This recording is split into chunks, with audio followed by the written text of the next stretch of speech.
Yo, what up, party people? It's your man Hakeem Green, channel live and direct, BDP all day, every day.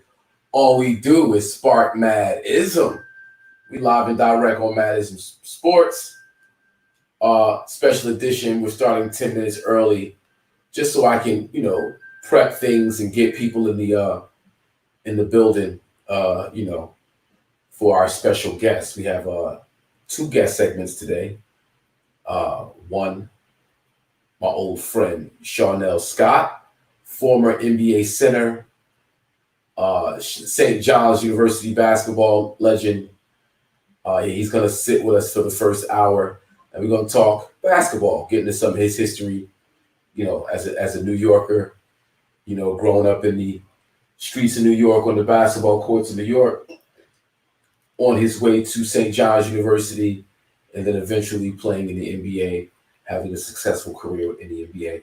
And then our second guest segment is the homie D-TRAIN, homie from Jersey.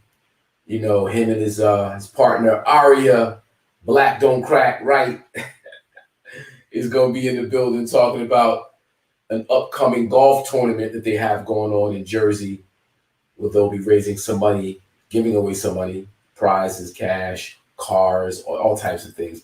They got some celebrities involved, some big name celebrities.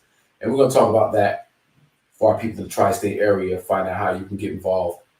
Yeah, and of course, the regular suspects, myself, Hakeem Green, Wes Henderson, KG from Naughty by Nature, and my man, Uncle Spliffy.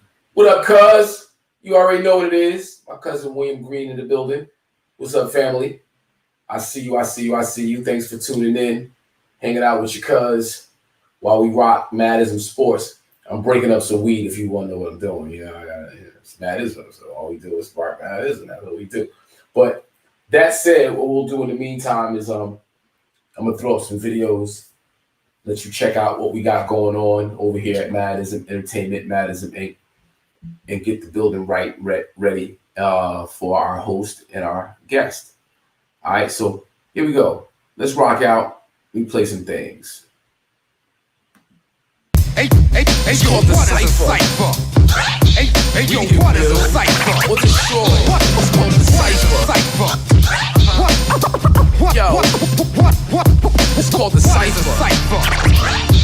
We can build a cipher. What's a short? The cipher is a circle with all points connected, where you get your boogie off and the weak get disrespected.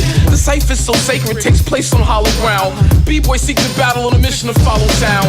Beatbox DJ banging on the table is the way we settle beef since the days of Cain and Abel. Axe Pop Master Fable, the jams at DMC, with DJs battle for world supremacy. The cipher's not always round, but always on the square. Breakers be on the ground, but I'm gonna put the weed in the air. The cipher's like the wheels of steel and scratch, it makes me itch. I get hyper with the lyrical skills when the DJ catch my pitch.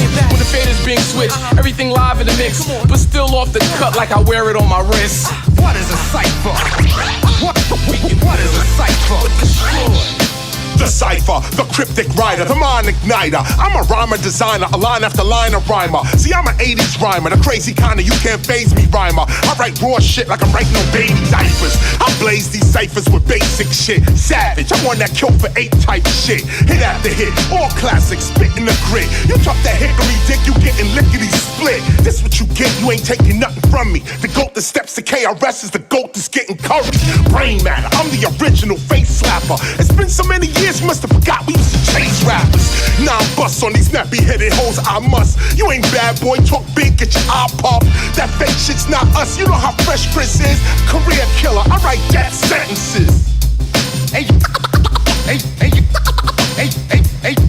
yo, what is a cipher? Hey, yo, what is a cipher? What is a cipher? What is a cipher? We can build a cipher. Time is of the essence, every breath another second. I'm down by martial law, fighting through the game like Tekken. I ain't be got no weapon when I camel walk like Johnny. Ringing bells when I rock the mic is poison like I'm Ronnie. Bob and weave through the dish and pull off in a new edition. Rapping is fundamental, whack MCs be steady riffing. I just stay in my lane when I'm on a scout like Kiffin. Look for volunteers when there's a drought, I'm in the kitchen. Cooking up some special trees, not talking trout when I'm fishing. I cruise through a hump with heavy clout when I'm on a mission. I'm special with the verse, every line in education. While y'all wrestle with the verse, I rhyme in meditation.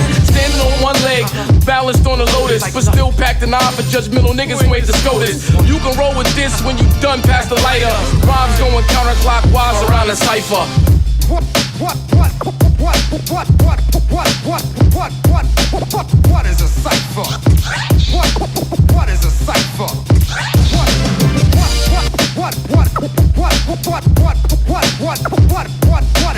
What is a cipher?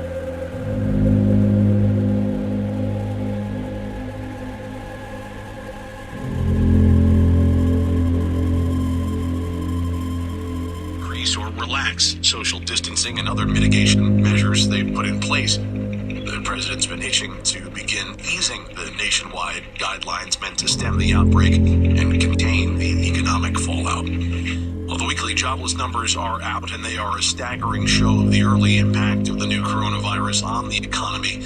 Around 3.3 million people filed for unemployment in the past week, far exceeding the previous record from 1982.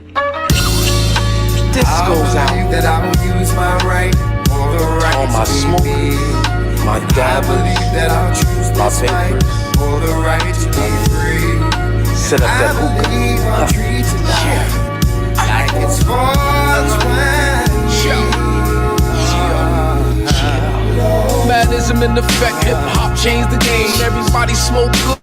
My grower changed the strain. I used to smoke for the thrill, now I do it for the pain. I stay pushing weight, I do it for the gains. It's like a revolution, Prince with purple rain.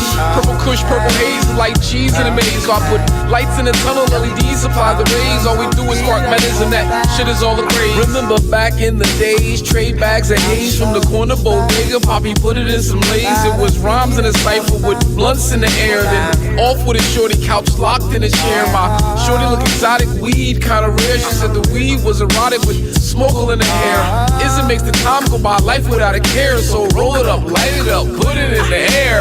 I believe in happy faces, yes, this is true. Love is just for special people, yes, just like you. If you're reaching for the stars, you know you can do anything you want to if you just get into the I believe that I will use my right for the right to be me. I believe that I'll choose this fight for the right to be free. I believe I'll treat tonight like it's 420.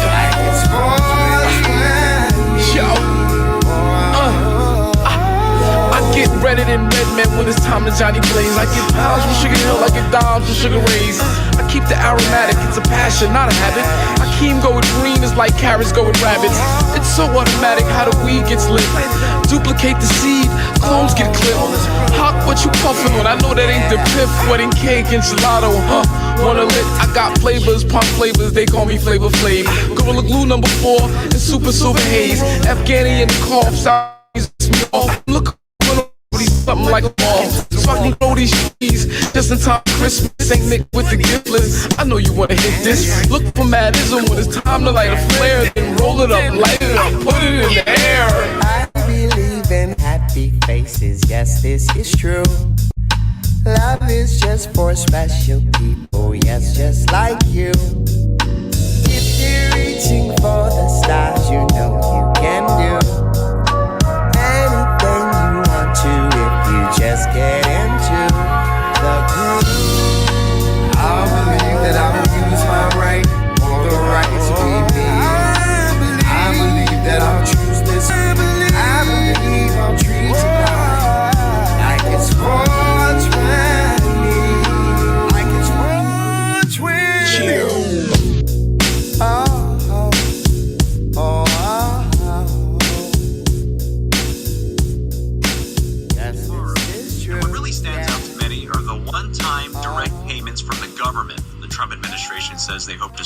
mailing them out in 3 weeks. The payments are based on your latest tax filing. Individuals who earn $75,000 or less will get $1,200.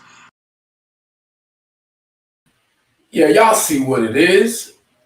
This is Hakeem Green, channel live and direct, BDP all day, every day. All we do is spark Madism, even on the Madism Sports TV show. At least I do. What is that? Breaking it up right, getting it ready, nigga. What we do, what I do. So yeah, I got my partner, one of my partners in crime, Wes Henderson. What up, Wes? What's good, Hop? Yeah, man. I'm excited about today's show. We got kind of a nice little guest schedule going on. We're gonna start it off with the homie Shawnnelle Scott, who was in the building. I don't know what happened to him. I saw him in the green room. Something must have happened on this end, but he'll be with us in a second.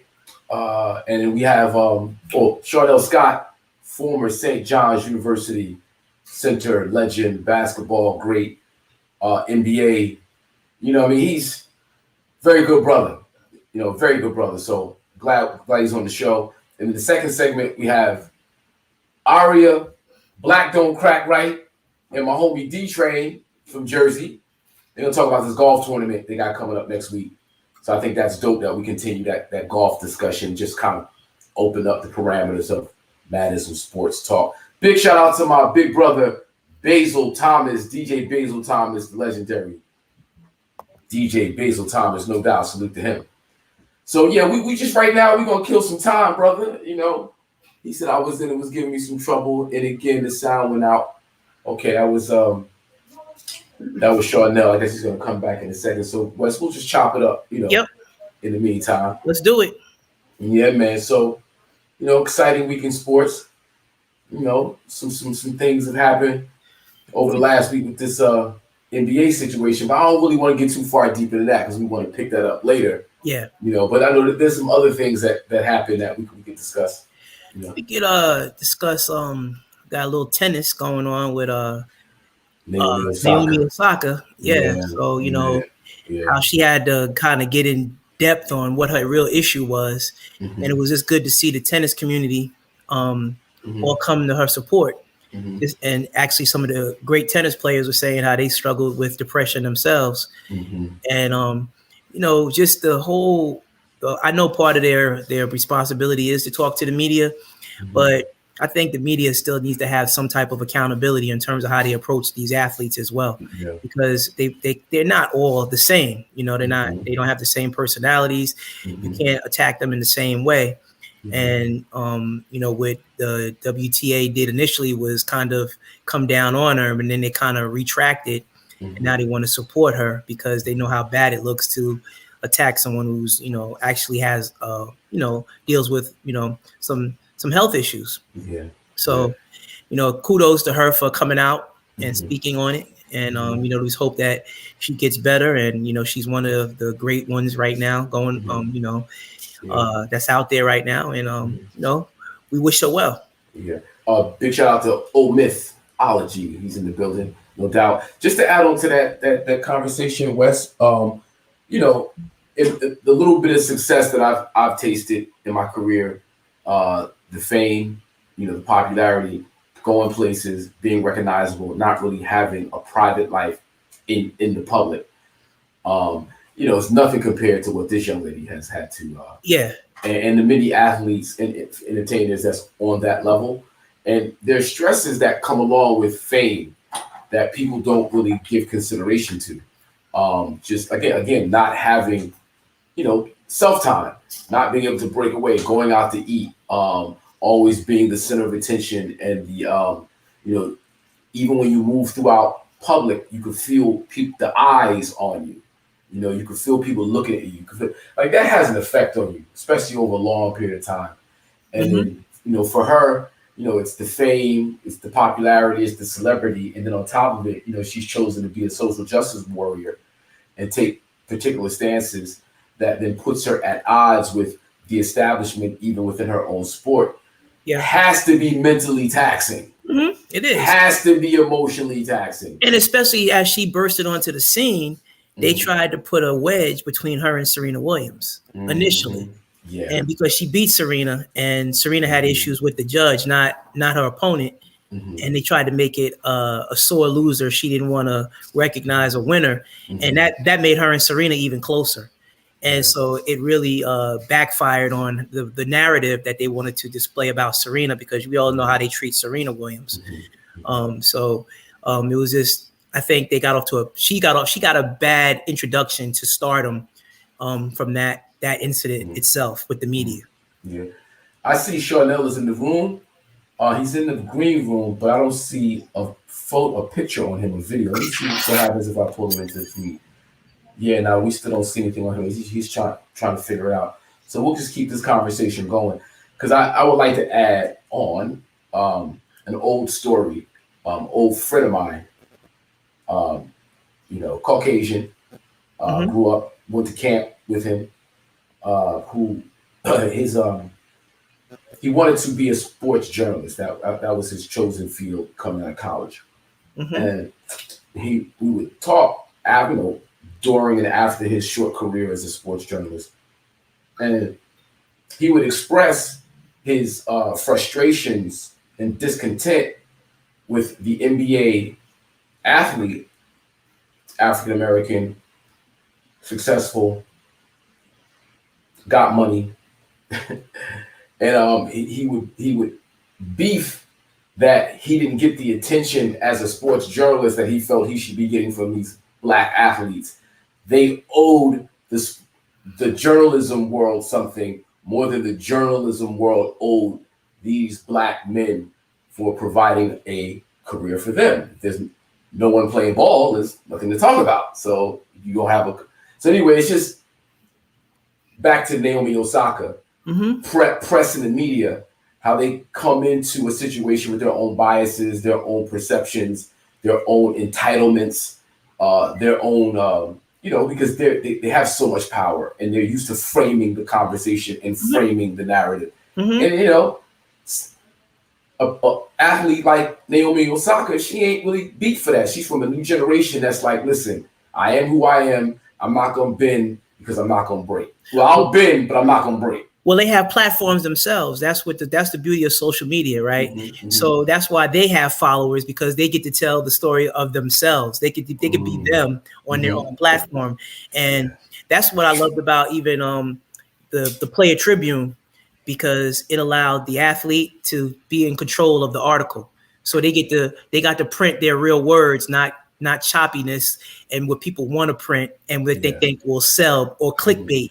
As they put on, the Bleacher Reports and ESPN, those little tickers, those are all clickbait things to get hits, so they can, draw an audience. But the reality is these athletes these days, they have their own platform, and they get to draw in their own audience, and they get to be themselves. And that's what the media and what people really don't like. They don't want you to be able to tell your own story. They want to tell his story. That's right.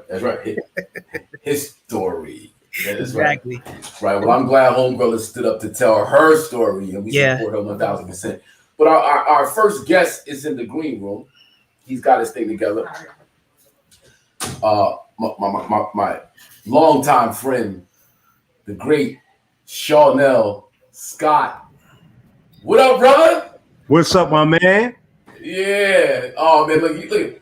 I haven't seen the man in a good 10, 15 years, and I must say, Black don't crack. My man, you know what I'm saying? Yeah, bro. Yeah, so Wes Henderson is my co-host, Shawneelle Scott. Nice to meet you, man. I watched you many years, brother. Wes is the Forrest Gump of the group, so I'll share the Forrest Gump story with you right away. He probably did. Go ahead, Wes. Amir Sealy, Malik's brother. No doubt. Boom. There you go. That's right. Man, that's hard right there. Sure. That's right. Yeah, man. So what up now? Everything is good, man. I was listening. Talk about that Naomi Osaka thing, man. Yeah, bro. When I watch something like that, I automatically know what the deal is. The narrative that they try to give is not always what it is, and it won't diminish anything I feel about that young woman, man. Yeah. She doing her thing, and like it is what it is, man. Like, you know, sometimes you just never know what an athlete is going through, even when they reach that high success. Just, you know, but it's sinister how they do it though. That's all I want to say about that. It's sinister how they do it. That's the perfect word to use. It's sinister because it's systemic and it's intentional. But let's not get too far on that rule. We here to talk about you, my brother. Absolutely. You know what I mean? So yeah. So let's just start from the beginning, man. Let's tell the people where you from, where you represent, and how you got into the game of basketball, bro. Well, people know me. My name's Shawnnelle Scott, man. I'm from Harlem. Basketball has been my life ever since I can remember, man. Started basically early. You guys there? You guys still here? Yeah, I'm here. We just gonna let you rock so you can get the whole solo. I'm looking for my lighter because I can put something in the air. No doubt. I didn't know how technology. But I can hear you. We can hear you. Okay, cool. So yeah, man, just I started playing basketball at an early age, man, like 5 or 6 years old in Harlem. Grew up in Millbank Center. Like a lot of basketball people know about Millbank. That's from New York City. Millbank is located in Harlem. I used to live across the street. Started playing ball there at the very early age, and ever since then, man, I always had the love for basketball, man. And basketball was the way of life back then. Everybody thought they was going pro, but I just knew it was something about it that I was going to pursue it no matter what. As I got older, I started to see like the possibilities as far as playing in high school, varsity, going to playing in college, and playing in the NBA. So playing in the NBA was always my dream. I played in all the the AAU, the big programs, back in the days, Riverside, Gauchos, and I just progressed ever since then. Like, from that early age, from like, I would say, even though I started at 5, but from like age 10 on, I just progressed at every level. So, I loved it, man. It was in my blood. So I went to O'Hallows, just make a long story short, I went to O'Hallows High School in the South Bronx, where I was, became All-City, All-State, All-American. Got a scholarship to St. John's, played with the great Malik Sealy and other players, my man David Kane, the director. We had some wonderful years at St. John's. Got drafted into the NBA by the Portland Trailblazers. I played. Hold on a second. Let's go back. Right. Name some of the important mentors and elders that was in your life that inspired you. Yeah, that was important. Yeah. Of course, all through that process, like especially that early process, it's always good to have like, people in your life that steer you the wrong way. So, starting from an early age, I just had Millbank Center, which was a staple in Harlem.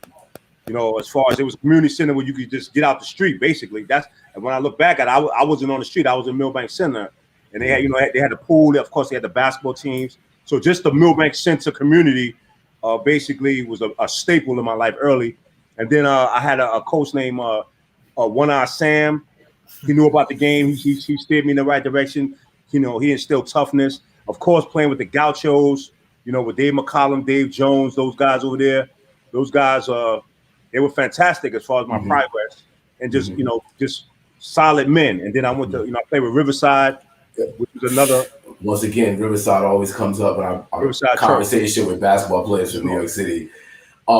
Give me the years right now. I know your age, but give me years. So I probably played with Gauchos from like 1983 to like 1985, and then I played with Riverside from like 85 to 90 till I left high school. So that's so from like 83 to like 90 was the critical years where I was just every year just growing at the same time too. By the way, I was like somewhere in there, I grew like 5-6 inches in one summer. So that helped a lot. Well, your parents was bugging out. They was like, all right, look at the boy sneakers. They got to buy the boy some sneakers. Another pair of sneakers. Yeah, exactly. I was 6'4" in the 6th grade, I think. So and all of a sudden, like nothing fit me, man. My mom, I was growing out of my clothes. And I didn't know what the hell was going on, man. Like I used to have to wear sweats to school because I was growing so fast. Stretch. Your name was Stretch. Exactly. Stretch. Yeah, I was already tall, but then after by the time I got to 10th grade, in the 9th grade, I was 6'10" already, 6'11". 6'10" probably, yeah. And then wow. Okay, so you're going through these different basketball programs, right? But like, what's going on in the parks and in the streets? And are you like, no, I'm talking about back then. Back then. Was it like, during the summer, wake up, all right, let's go to a park and bust somebody's ass? Yeah. So back in those days, man, you love basketball so much, you want to be at where it's at. So I was everywhere, especially in Harlem, and I was playing against older dudes. And sometimes, that could be a little. I mean, not sometimes. I would say all the time, especially before I really got good and started having my way. It was tough, but you love basketball so much, and you didn't care about the elbows and the pushing you out of bounds and taking your necks and taking the balls and all the things. But it's what made you. It gave you that edge, man. And so as I got older, I had all that. I had all that frustration in me, and then and I think that was like a big part of like me progressing to different levels of basketball. So shout out some of those parks if you can remember. Like, what are the important playgrounds you had to rep at? I mean, even Martin Luther King projects. 115th and Lenox. I mean, that alone. That's where they got King Dome at. I mean, right there alone. And then you got at Battlegrounds uptown, St. Nick on the west side. I mean, I was everywhere. The east side. I was everywhere. I was all over, especially in Harlem. I was all over, man, at that young age, playing against like everybody. That's what you wanted. Morris Park, back in the days. That's on 120th and 5th Ave.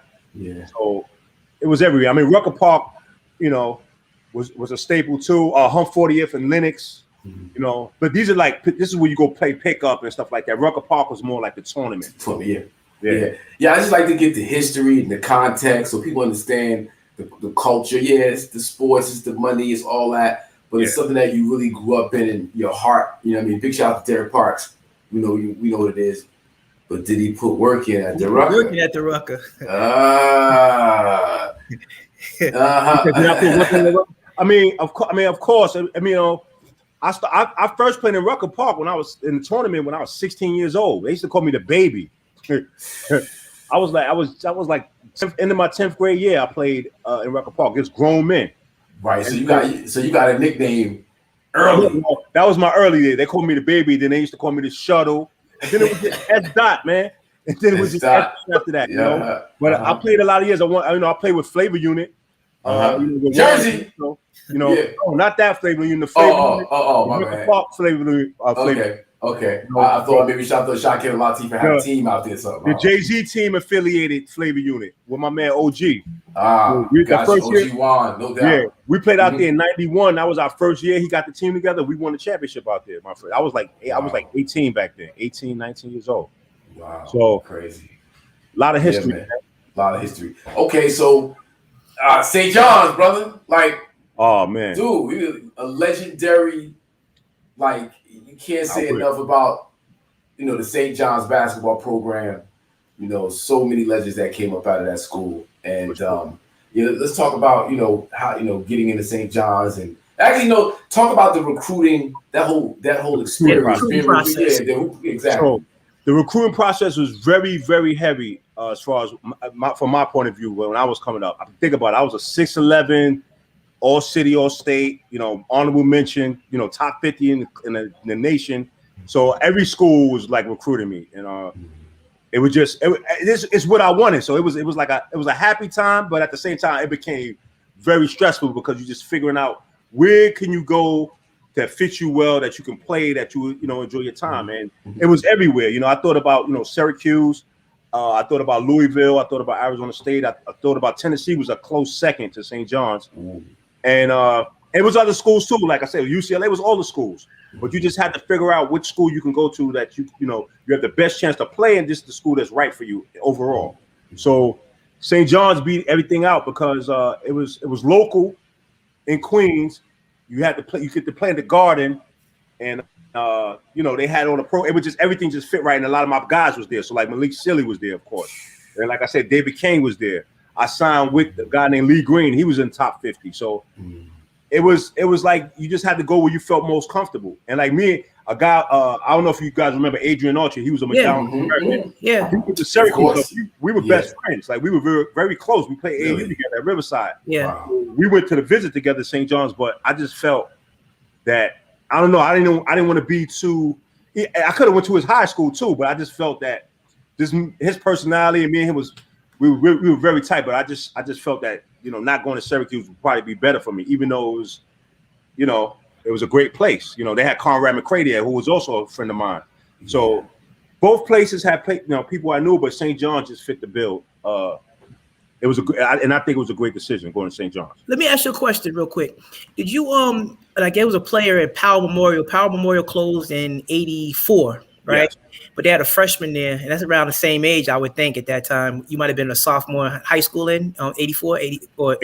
I was still in. Then 84, I was in middle school. Oh, you was in middle school, okay? Because there was a player there that I was wanted to know if he played with Riverside, another McCray, and it just made me think about when you said his name was Sean McCray.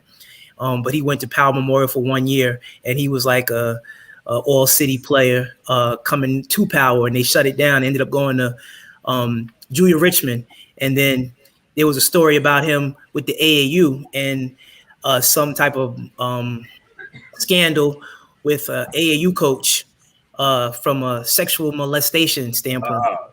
And I just didn't know if you heard that story before. But I heard that story before. That story. Okay. But I don't know him, but I heard about that story, and this is related to Riverside, right? Yes. Yeah, I heard, and it was a big article in the paper, and all this stuff. Yeah. Yes. So when I got to Riverside, he might have been around, but I just never seen him. Like I think he was, because I got to Riverside like 86. I got to Riverside. Okay. Yeah. So I think, and I remember that article from back in the days. Mm-hmm. So he might have messed up his career actually, because he was messed up. Yeah.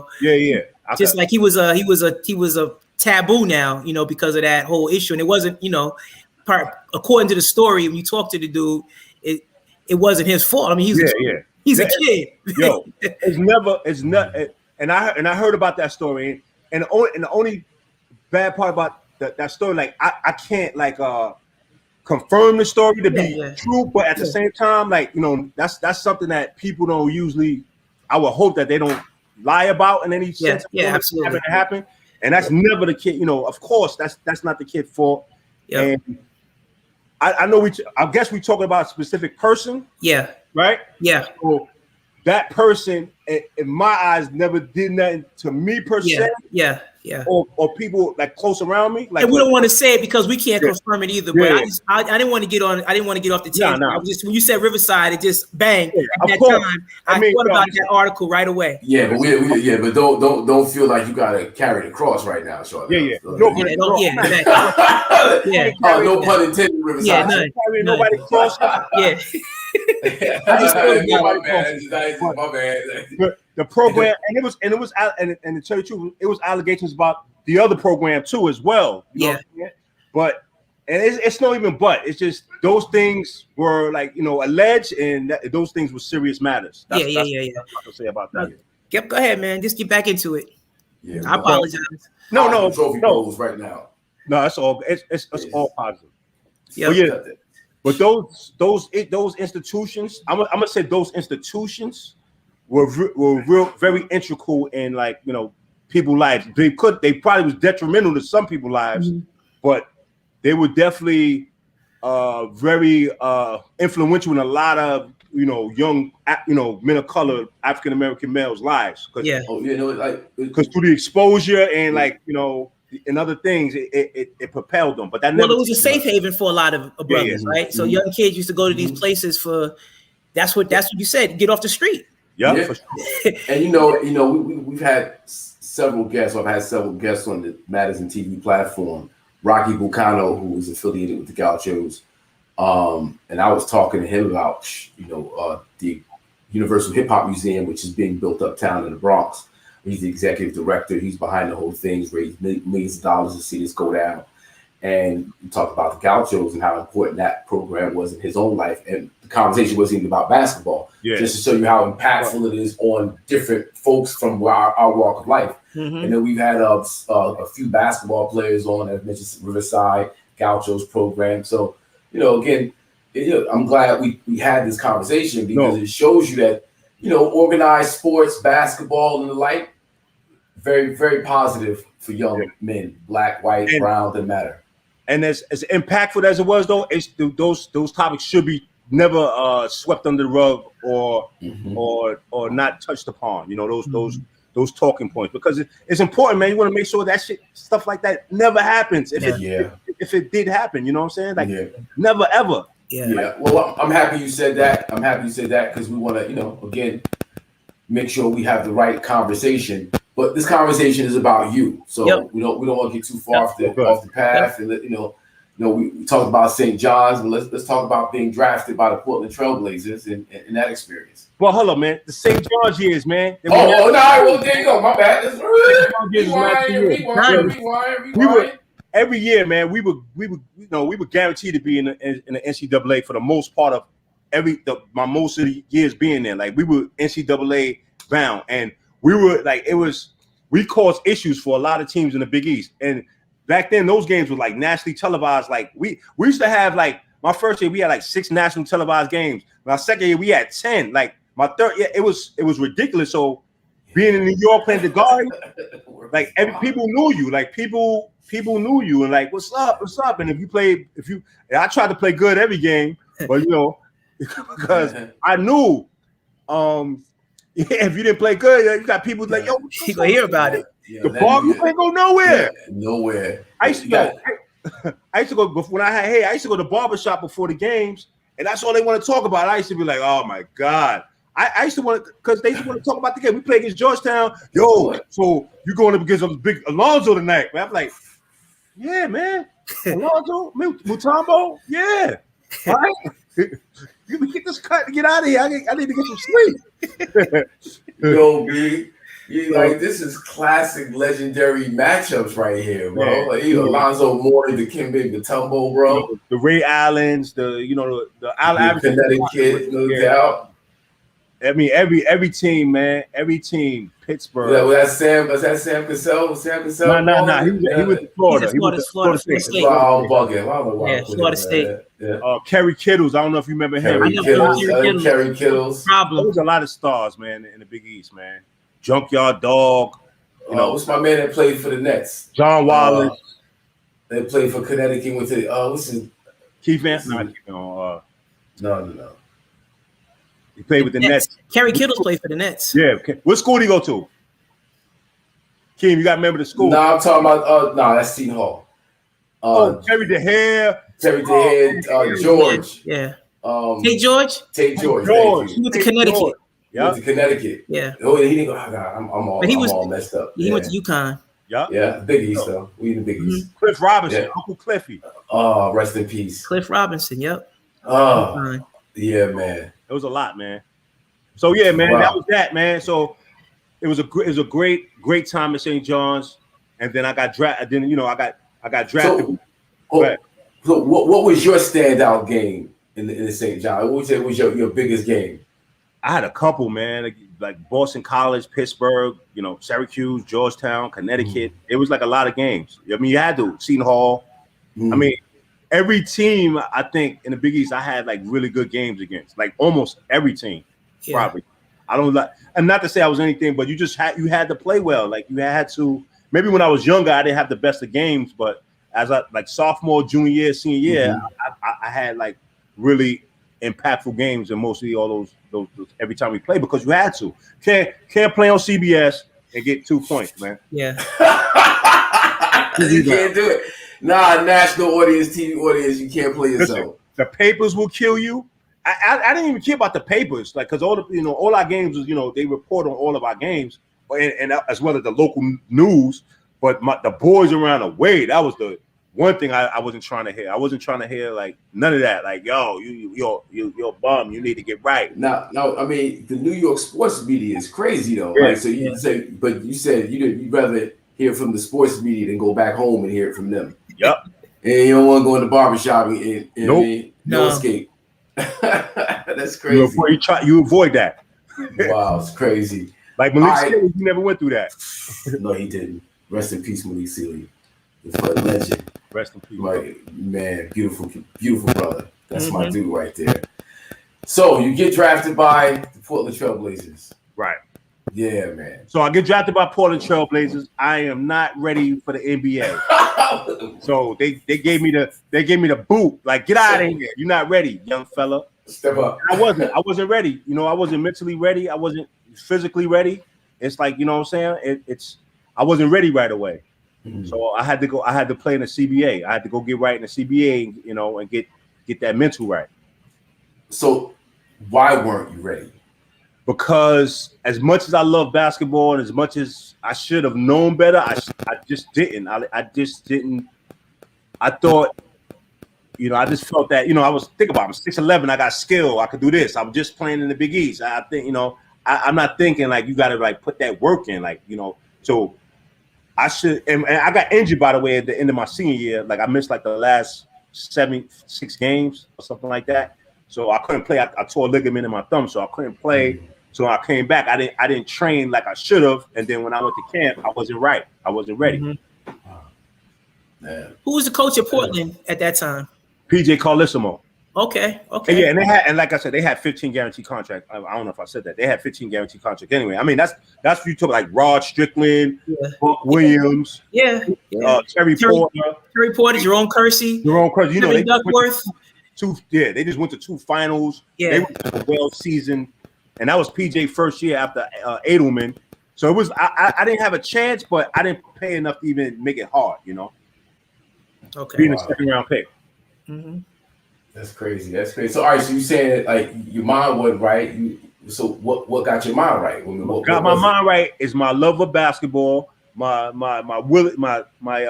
think about it, it's a lifelong passion, and then you at this moment right here. So what do you do? So I just put the work in. What does that mean? Put the work in? Because in my mind, again, you at St. John's, you just got finished telling us, nah, man, you're talking about all my games was good. I had serving jokers, and then you go. But it's the NBA. Like, you trust me, as great as the Big East is or was, it's a different story from the NBA. Ooh, man. So that's 483 players that make it into the NBA. That's a real story. That's real. Yeah, and I wasn't ready to at that moment in time. I wasn't ready to be one of those 400 and something people. I'm being real. Yeah. So I had to put the work in, meaning training, lifting, bike riding, running, walking, pickup. Tournaments, all the different things combined. I put it together. Like I had a format. Mm-hmm. So when that door opened up again, I kicked that shit. I kicked it down basically. Yeah, but did you hire people? Did you hire people to get you right, or you just did? Wow, yourself did it. I knew what I should have been doing. So that was my introduction into Cleveland Cavaliers right there. Mm. Yeah, I met you when you were playing for Cleveland Cavaliers. That's when we first met. And this is the Madism show. I don't know how much you can talk. I don't know how much you can talk about that shit. You know what I mean? I'm an advocate, and you know me. I'm an advocate, and that's all. I mean, smiles on my face. That's all I can say. You know what I'm saying? When it comes to, I'm an advocate. I must. Because when I met you, I was on the other side of Madism success, right? And I had to, get supplemental income, right? And Shawnell was one of the dudes that was like, Madism, I know you know what a weed is. Yo, first I used to pull out the jars. All that motherfuckers' heads up. Jokers like, yo, look how this thing you got in the jars. Look at this shit, it's crystals. Look at this, like Christmas trees in this motherfucker. It's 2 things here. Like, so first, I mean, KRS-One speaks for itself. He's one of my favorites, right? But I remember when Madism first came out, and I was like, who the hell is these dudes? So to like eventually new affiliations, so to eventually hook up with my man Hop, just the love, man. Like, you know what I'm saying? It was like kindred. Like, hey, like it was like we was hanging out, like we always knew each other. It was effortless, like, you know what I'm saying? And look, we haven't seen each other for a long time, but as soon as like we connected, so I was like a fan, you know, just of the art, of the music, of you know, of just everything, you know. And it was just great to like meet, like I was, you know, it was just great to link up and just see how you know how real dudes can be, you know what I'm saying? Show me love. That's what he does, man. I met him in high school, and the first day was like we was boys from day one. Immediately, we didn't like each other on the basketball court, but we loved each other after we finished playing, right? So it was just like immediately we was friends forever, and that was it. Yeah, man. I went back. I called my brother, yo, man, you don't know what? I don't know if my brother was with me, but I called my brother. I was like, yo, man, you don't know what I met, man. I was chilling with you. I came for Channel Live. He's like, word, yeah. We gonna hang out. You know, he was like looking at me, and then it was real. You know what I'm saying? Parts. It didn't have nothing to do with. It didn't have nothing to do with like. Yeah, we were both doing like, you know, he was in the music and he was hot, and you know KRS won, and I was playing ball with Cleveland. I wasn't as hot. I was on the other side of hot. I was like hustling. I was like, yo. But you know what I'm saying? You had a presence. You had your gravity. You know what I'm saying? You had major gravity in the field. And it wasn't about none of that, man. It was just about, you know, brothers linking up. It was all positivity. Yep. You know, it didn't have to do with playing, and that was all good. We was doing what we was doing, but it was more than that to me. You know what I'm saying? When we was linking, I was like, I'm some cool brothers, man. Like, yeah. Well, brother, again, he introduced me to Sean Kemp. Oh man, man, Sean Kemp, bro, come through. Oh, you're hot. I'm at the so and so. Oh man, Rain Man. I'm at the so. Sean Kemp hit me up. He's like, yo, what the hotel was. So I go. We was in the city. Was we in New York?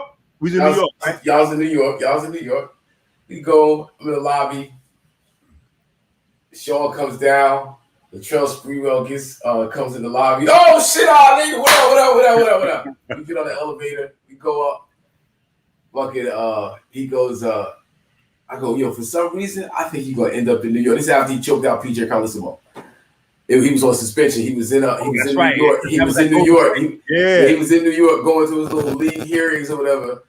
And I was like, I got a feeling he's going to end up in New York. He was like, nah, they'll never let that happen. They don't want me in New York. He ended up in New York. And caught wreck.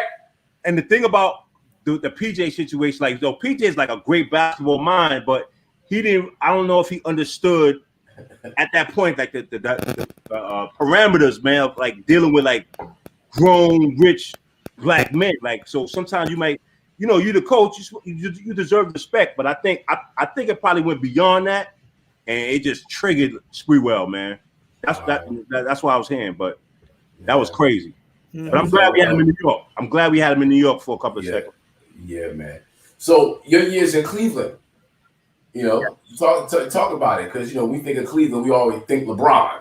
Yes. And you played with Sean Kemp in Cleveland, huh? I played with Sean Kemp in Cleveland. Yeah. So my first year, I actually played with Terrell Brandon and like Tyrone Hill. I don't know if you guys remember Terrell Brandon. I know Terrell Brandon, great point guard. Oh my God, he was a bad boy. I used to look at him in like an amazement, like, what the hell? Like, he's 5'11", 6 feet. He's a murderer. Yeah. But that was my first year. That was my first year, man. So he taught me a lot my first year, man. Just about being like professional, how like this professional game, no matter where you play at professional, it's not a joke. Take it serious. Like, don't take nothing for granted. So that he had my first year. And then next year I'm coming back. I'm driving back, and it turns out that Sean, they traded him. He was like, yo, man, they just traded me. I said, who they traded you for? He said, yo, Sean Kemp coming. I was like, oh man. I was thinking about practice. I was like, yo, this dude is gonna dunk on me. I'm gonna be, I was worried, man. Go, big shout out to the almighty KG. Peace and respect, brother. Yes, sir. Yes, sir. Shawnnelle Scott in the building. It's a pleasure, yes, sir. Yeah. So I ain't gonna cut your wisdom, God. Nah. But yeah, so playing with Sean Kemp, that was a trip though. That was like a real, like playing with like a bona fide like superstar in the NBA.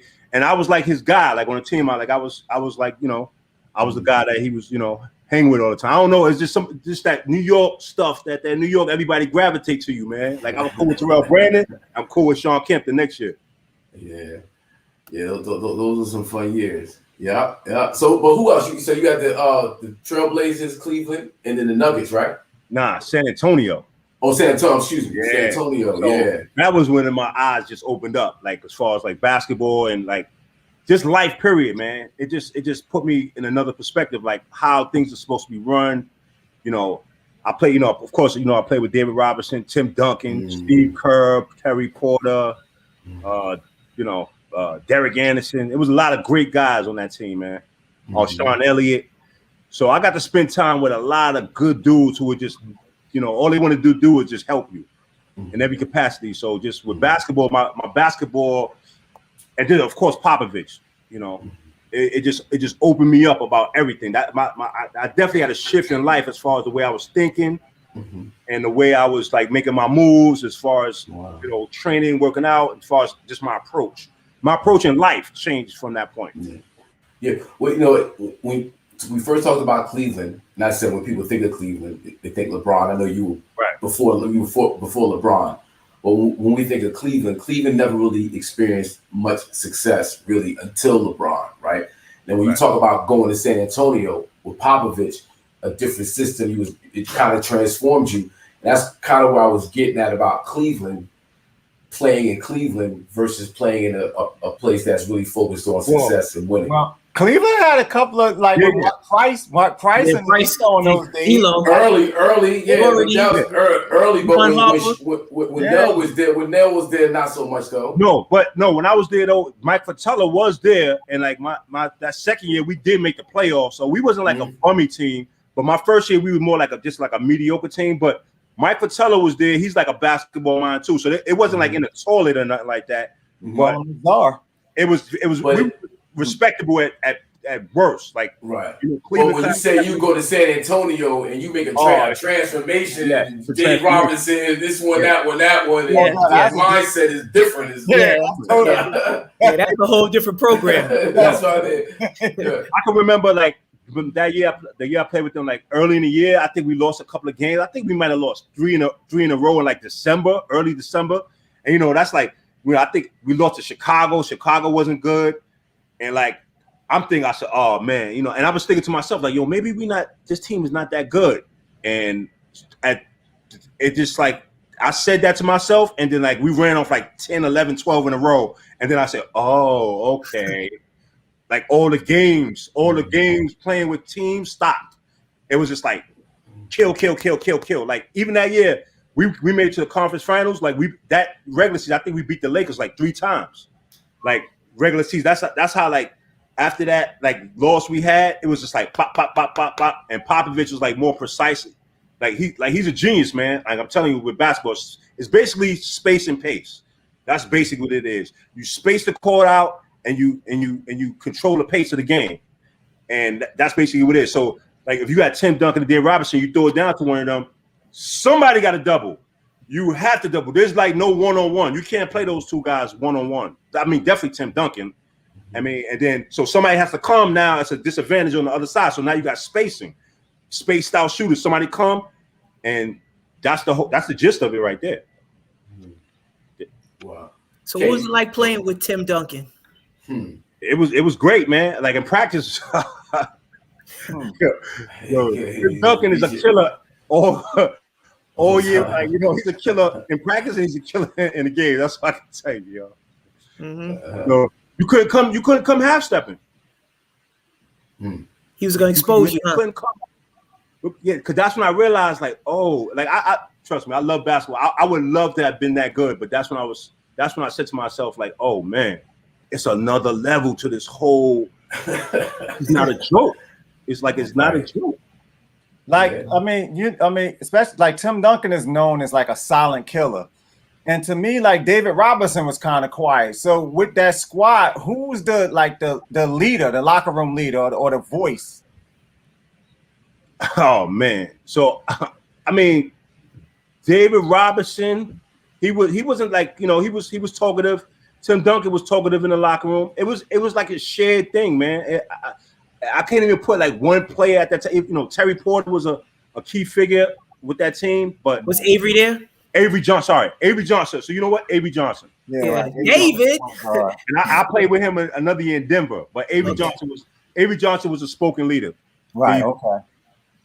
Wow. Yeah, that makes sense. Yep. Mhm. Forgot about Avery up on that squad. Yeah? Did he really call David 5-0, 5-0? He certainly did, man. Yo. Yeah. Wow. So then, all right. So after San Antonio, Denver. the Nuggets, Denver. Yep. Right. And Well, I we played talk with about- Avery Johnson. Mm. Well, because Avery Johnson got traded, and I signed as a free agent with them that season. Mm. So that was like just being in the NBA put like it's a blessing. Don't get it twisted. But some organizations during certain points of time, you see why they're successful and why they're not. So Denver was like a clear contrast at that moment from San Antonio. That's what it was. So it has a lot to do with like the production on the court too. Yeah. I mean, players supposed to play regardless, but if a team is not run as efficient because whatever, it just gets murky. So San Antonio don't really have those issues. Mm-hmm. Or Was haven't J.R. had. Ryder? That was J.R. Ryder still in Denver. That's a good question. Yeah, I played with J.R. Ryder. Yes, Okay. yes. Easy Rider. That was another one of my guys. Hop. Here you go. So who would have done contest between Kemp and J.R. Ryder? At their prospective peaks, at their peaks. Oh man, come on! I would have to. Sean Kemp is long, so I'm leaning towards him. He was more. He had ridiculous ups, man. But JR was kind of funky, man. JR had that. He could do things with the ball. Yeah. So I mean, that's a hard one, but I would probably give it to Sean Kemp. But it's close. Yeah.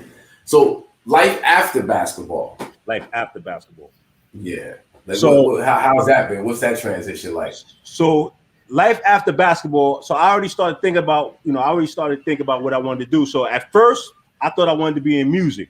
So my whole thing was, get a studio. So I was at the early foundation of like Rock the Mic Studios before they built it, because Malik Sealy and Juan had baseline. So I was at the early stages of Rock the Mic Studios, and then it was just like after a while, I was like, I mean, I love music and everything, but I don't know, this might not be for me as far as a living, because it was like up and down. You could book here. I didn't really want to be like I'm of course not a producer, but I didn't want to be like a A&R or something like that. I don't think I had the patience for it, even though it's I think a great occupation. I love the music business, but I don't think it was for me. So I basically went into education, man. After like 3 years of like being in the music business, so I went into education, ended up getting 2 masters, man. 2 master's degrees. Working in high school at basketball. Was echoing. It's echoing. Something changed. You do something different now? Nope. Wow, how did we do that last time? Because we gotta get mute your mic. No, you can't mute your mic. That's it. You have to mute something. Talk now. Can you hear me? That's better. You sound fine to me. Yeah, you're fine now. Okay. Yeah. All right. So education. Yeah. So I went back to school, man. I was like, I already had my bachelor's degree from St. John's. So I was thinking like I want to do something with kids, but I wanted to make it, I wanted to, make sure I could get paid, some good money. So I went back to grad school, got my master's, and then, just recently, about 2 years ago, got my second master's. So I work in a high school, man. I got a degree in educational leadership, got a master's in educational leadership, got a master's in special education, and I coach. That's my day job, and it's great because I get to work in a school in education, and I get to coach basketball. So, that's 2 of my like favorite things, and trust me, I'm doing other stuff too, but those 2 things right there, I think that that's the way I felt like from being in. I felt that like in the music business, like because I wasn't like a talent, that I wasn't making a difference. So I just wanted to do something where I could just, get paid good enough, look myself in the mirror every day and like, know that I'm doing something every day. So, and that's how I felt ever since, That's how it's supposed to be, man. I mean, it ain't supposed to be what nobody else think. It's supposed to be what makes you feel good, man. Absolutely. Yeah. Absolutely. So, hey, brothers, you got any questions for now? No? I'm good. Yeah, we've been flowing. Okay, no, because we got a second group of guests at 8:00, so I just want to make sure we respect the time. But I'm so glad my brother came on the show, and it's just it's good to see brothers make good decisions. You know what I mean? Like professionally, basketball, of course, the celebrity, the rah-rah, all that, cool. But then to be able to transition and pivot and do something positive, it's a wonderful thing. It's huge. Yeah. So and just like management sports is a home for you, bro. So whenever you want, you want to come on. You know what I mean? Yo, we'll link up more. You know that. Yeah, but before we let you go though, so we deep in the playoffs right now. Right. Who you got considering everything that's going on with injuries and positioning? Who looks solid to you? It's one based on everything that I know right now at this date right now. It's only one team that I see that I can trust, and I know it could be others, but one team I could trust, and that would probably be the Brooklyn Nets. Only because they got them three monsters on one team. And guys, I don't know if you guys understand this, and you can look back at different rosters. KD, Kyrie, and James Harden are three of the most dynamic players that ever been on one team. You could go back to the I've been watching. Yep. I can list every. I can go back to 1980 and list every NBA champion. I just got that. I've watched every NBA finals almost. But there has never been, even in the Bill Russell days, there's never been three players on one team that's like this. And from what I've seen, when they're playing and they're healthy, it doesn't look like anybody could deal with them. Now they're gonna be matter. Yeah, they're gonna be challenged against Milwaukee, and I like Milwaukee, but I just don't feel there's no evidence. And I love Giannis, and I love the Mike Budenholzer is their coach. He used to be my coach at San Antonio. Like, so I love I love them, but it's just no evidence. I haven't seen it that the Bucks can take those guys, that the Bucks can get to the promised land. At least we know Kyrie did it. At least we know KD did it. We know that for sure. And James Harden along for the ride, that's going to be an additional plus. So that's just my view. Right before I would probably go with the Lakers if everything was normal, just because I love LeBron, but I don't see the Suns, even though if they're going to knock the Lakers off, I just don't see it getting to the promised land. Utah, they're really good. Utah is really good, but I don't know. That promised land is not easy. Kawhi can't even replicate it right now. Kawhi can't even replicate what he did in Toronto. Yeah, it's hard. It's hard. It's like, hard. You know and it's crazy to see Don's expanding around. I only like Utah, and maybe the Clippers are the only two that can. And Milwaukee though. Milwaukee can give them a fight. I just don't see nobody beating them. I see a couple of teams giving them a fight, but I just don't see nobody beating them. I'll be shocked. You talking about the Nets? The Nets, yeah. The Nets. Yeah, they're gonna be a hard. They're gonna be the hardest out.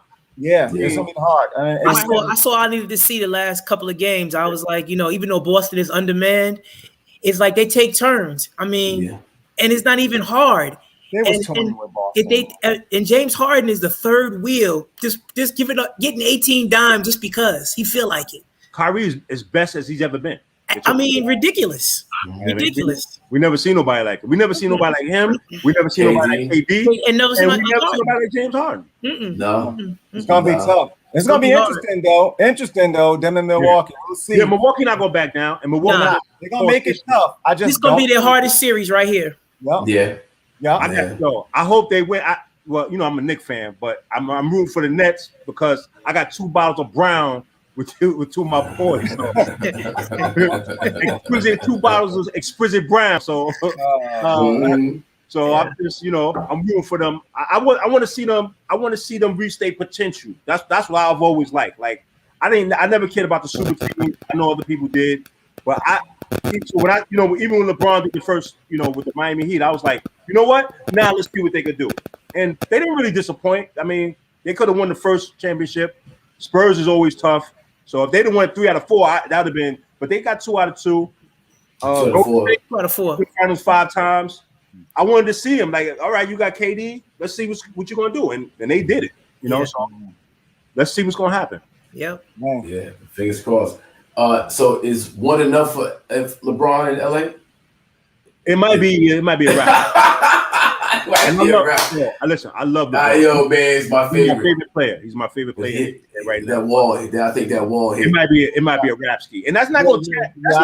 I definitely think he jumped the shark. Like it's over tonight. Yeah. The moves I saw the other night, he looked old. He wasn't even running back on defense or nothing. Nothing. Yo, at one point he was picking his fingernails. I was like, I'll be liking to support LeBron, because of all of the extras, man. But I was just watching that game. I was mad. Like, there was no killer in you, yo. Wes. I know Wes right now. I'm just saying, I've been saying this for a long time. Seriously, LeBron was supposed to go out with 70 points the other night. I was mad. I was so mad. He took the quick route instead of the other route. He took the quick route. That's what he does. 18, man. Yeah, but he at one point 18. He just after the second quarter he didn't put the effort in. He knows. Midway second quarter he was just like, he ain't have a chance. He was picking his fingernails. He didn't run back for defense. He was picking his fingernails. It felt like Cleveland when he knew he was going to LA. That's what it felt like. Watch the games and you really look at it. LeBron don't stick nobody. He don't stick his man at all. All he do is stand in the paint. He don't stick his man at all. He chased down cats. That's what he does. I give him that, but no, I'm not. Listen, we don't want to do this right now, so it's all good. It's all good. I'm a Laker fan, but I'm a Magic Johnson, Kobe Bryant, Kareem Abdul-Jabbar dude. That's what I am. All I'm saying is just pinpoint, watch the game, and watch Bridges sitting in the corner that LeBron's supposed to be sticking, and he's wide open every play. Yeah. You're absolutely right, man. And the Crowder be punking him, man. Even though he tried to act like Crowder, not be Crowder is one of them bullies in the playground, and LeBron don't want to take his ball already. He took your basketball, man. Come on. Yeah. What's my boy? What's my boy? Danny Granger. From where? If he played for Indiana, Danny Granger. Him and Paul George was together when they was. He used to step to LeBron all the time. LeBron was like, "Nah, I'm good. I'm good." It feel like that energy with Crowder. Yeah. LeBron don't got that same. Come on, think about what he's done, man. Think about the finals, like 3-4 years ago. 11 years in the finals. That's why I said. I mean, you got to give him props. It's just right now, it's just too much for him now. Like he's older now, and he just don't have it to get it done. There's a lot of young dogs in the league right now. We're not paying attention, but there's a lot of young legs that are young dogs in the league. Yeah, and dogs can smell when you a puppy. Oh yeah. It's a lot of cold dudes in the league too. Yeah, it's a lot. There's a whole lot of cats, man. It's crazy. Damon Lillard. Oh, they can smell it. The Knicks need to get Lillard, man. We need to put it out there, man.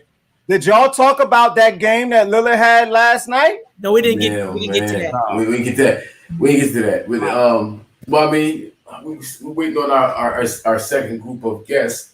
We can talk about it right now. We waiting. Yeah, I mean, we talking about it. Yeah, I'm saying we're waiting. No, it was night before last. Yeah, night before last. The double nickel.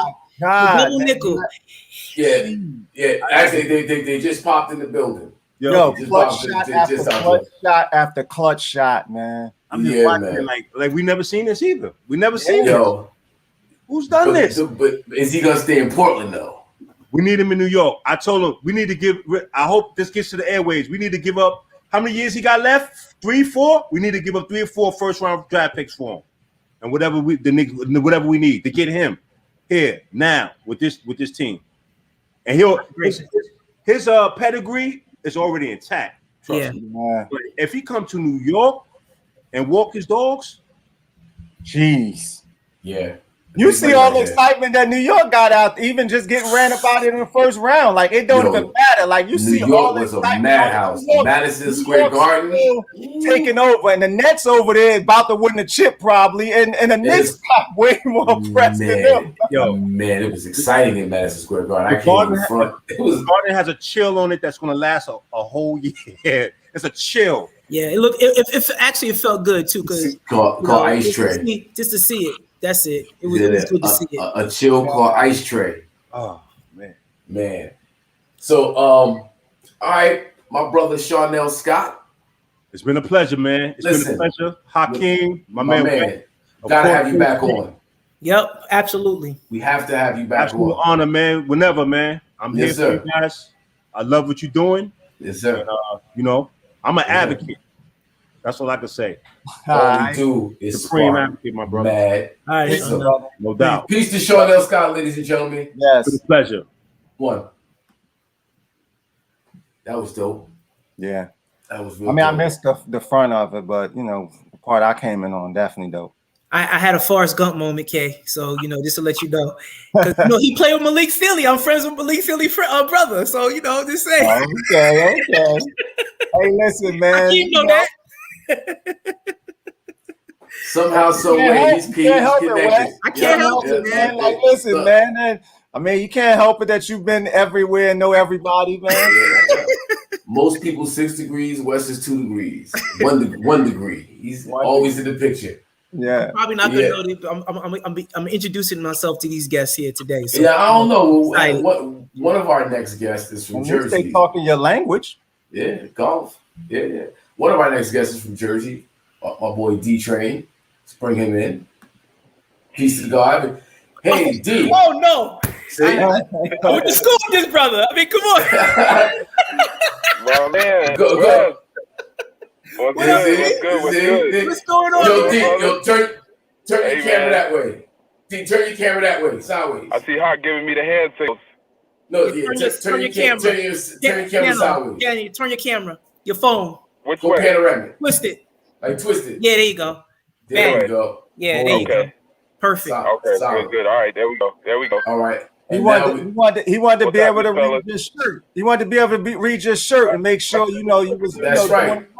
That's right. Branding. It's all about branding. Branding 101. That's right. It's all about that. And we're gonna bring in everything's good, bro. Nah, no doubt, man. Glad that you could make it on, and we're gonna bring in your partner, the lovely. No, you guys can hear me, right? Wes, can y'all hear me? Yep. I don't know. Wes, Hawk, can you hear me? I can't hear Hawk. I can hear you, Daryl.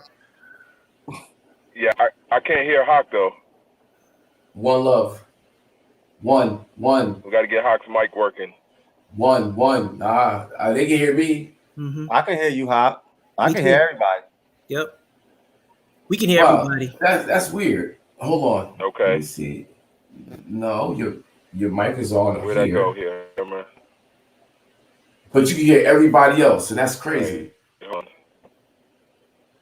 What about now? Can you hear me? Everybody else. He can't hear him. He might have to go out and come back in, Hawk. Take him out and bring him back in, Hawk. Yeah. He's gonna bring you back in. Okay.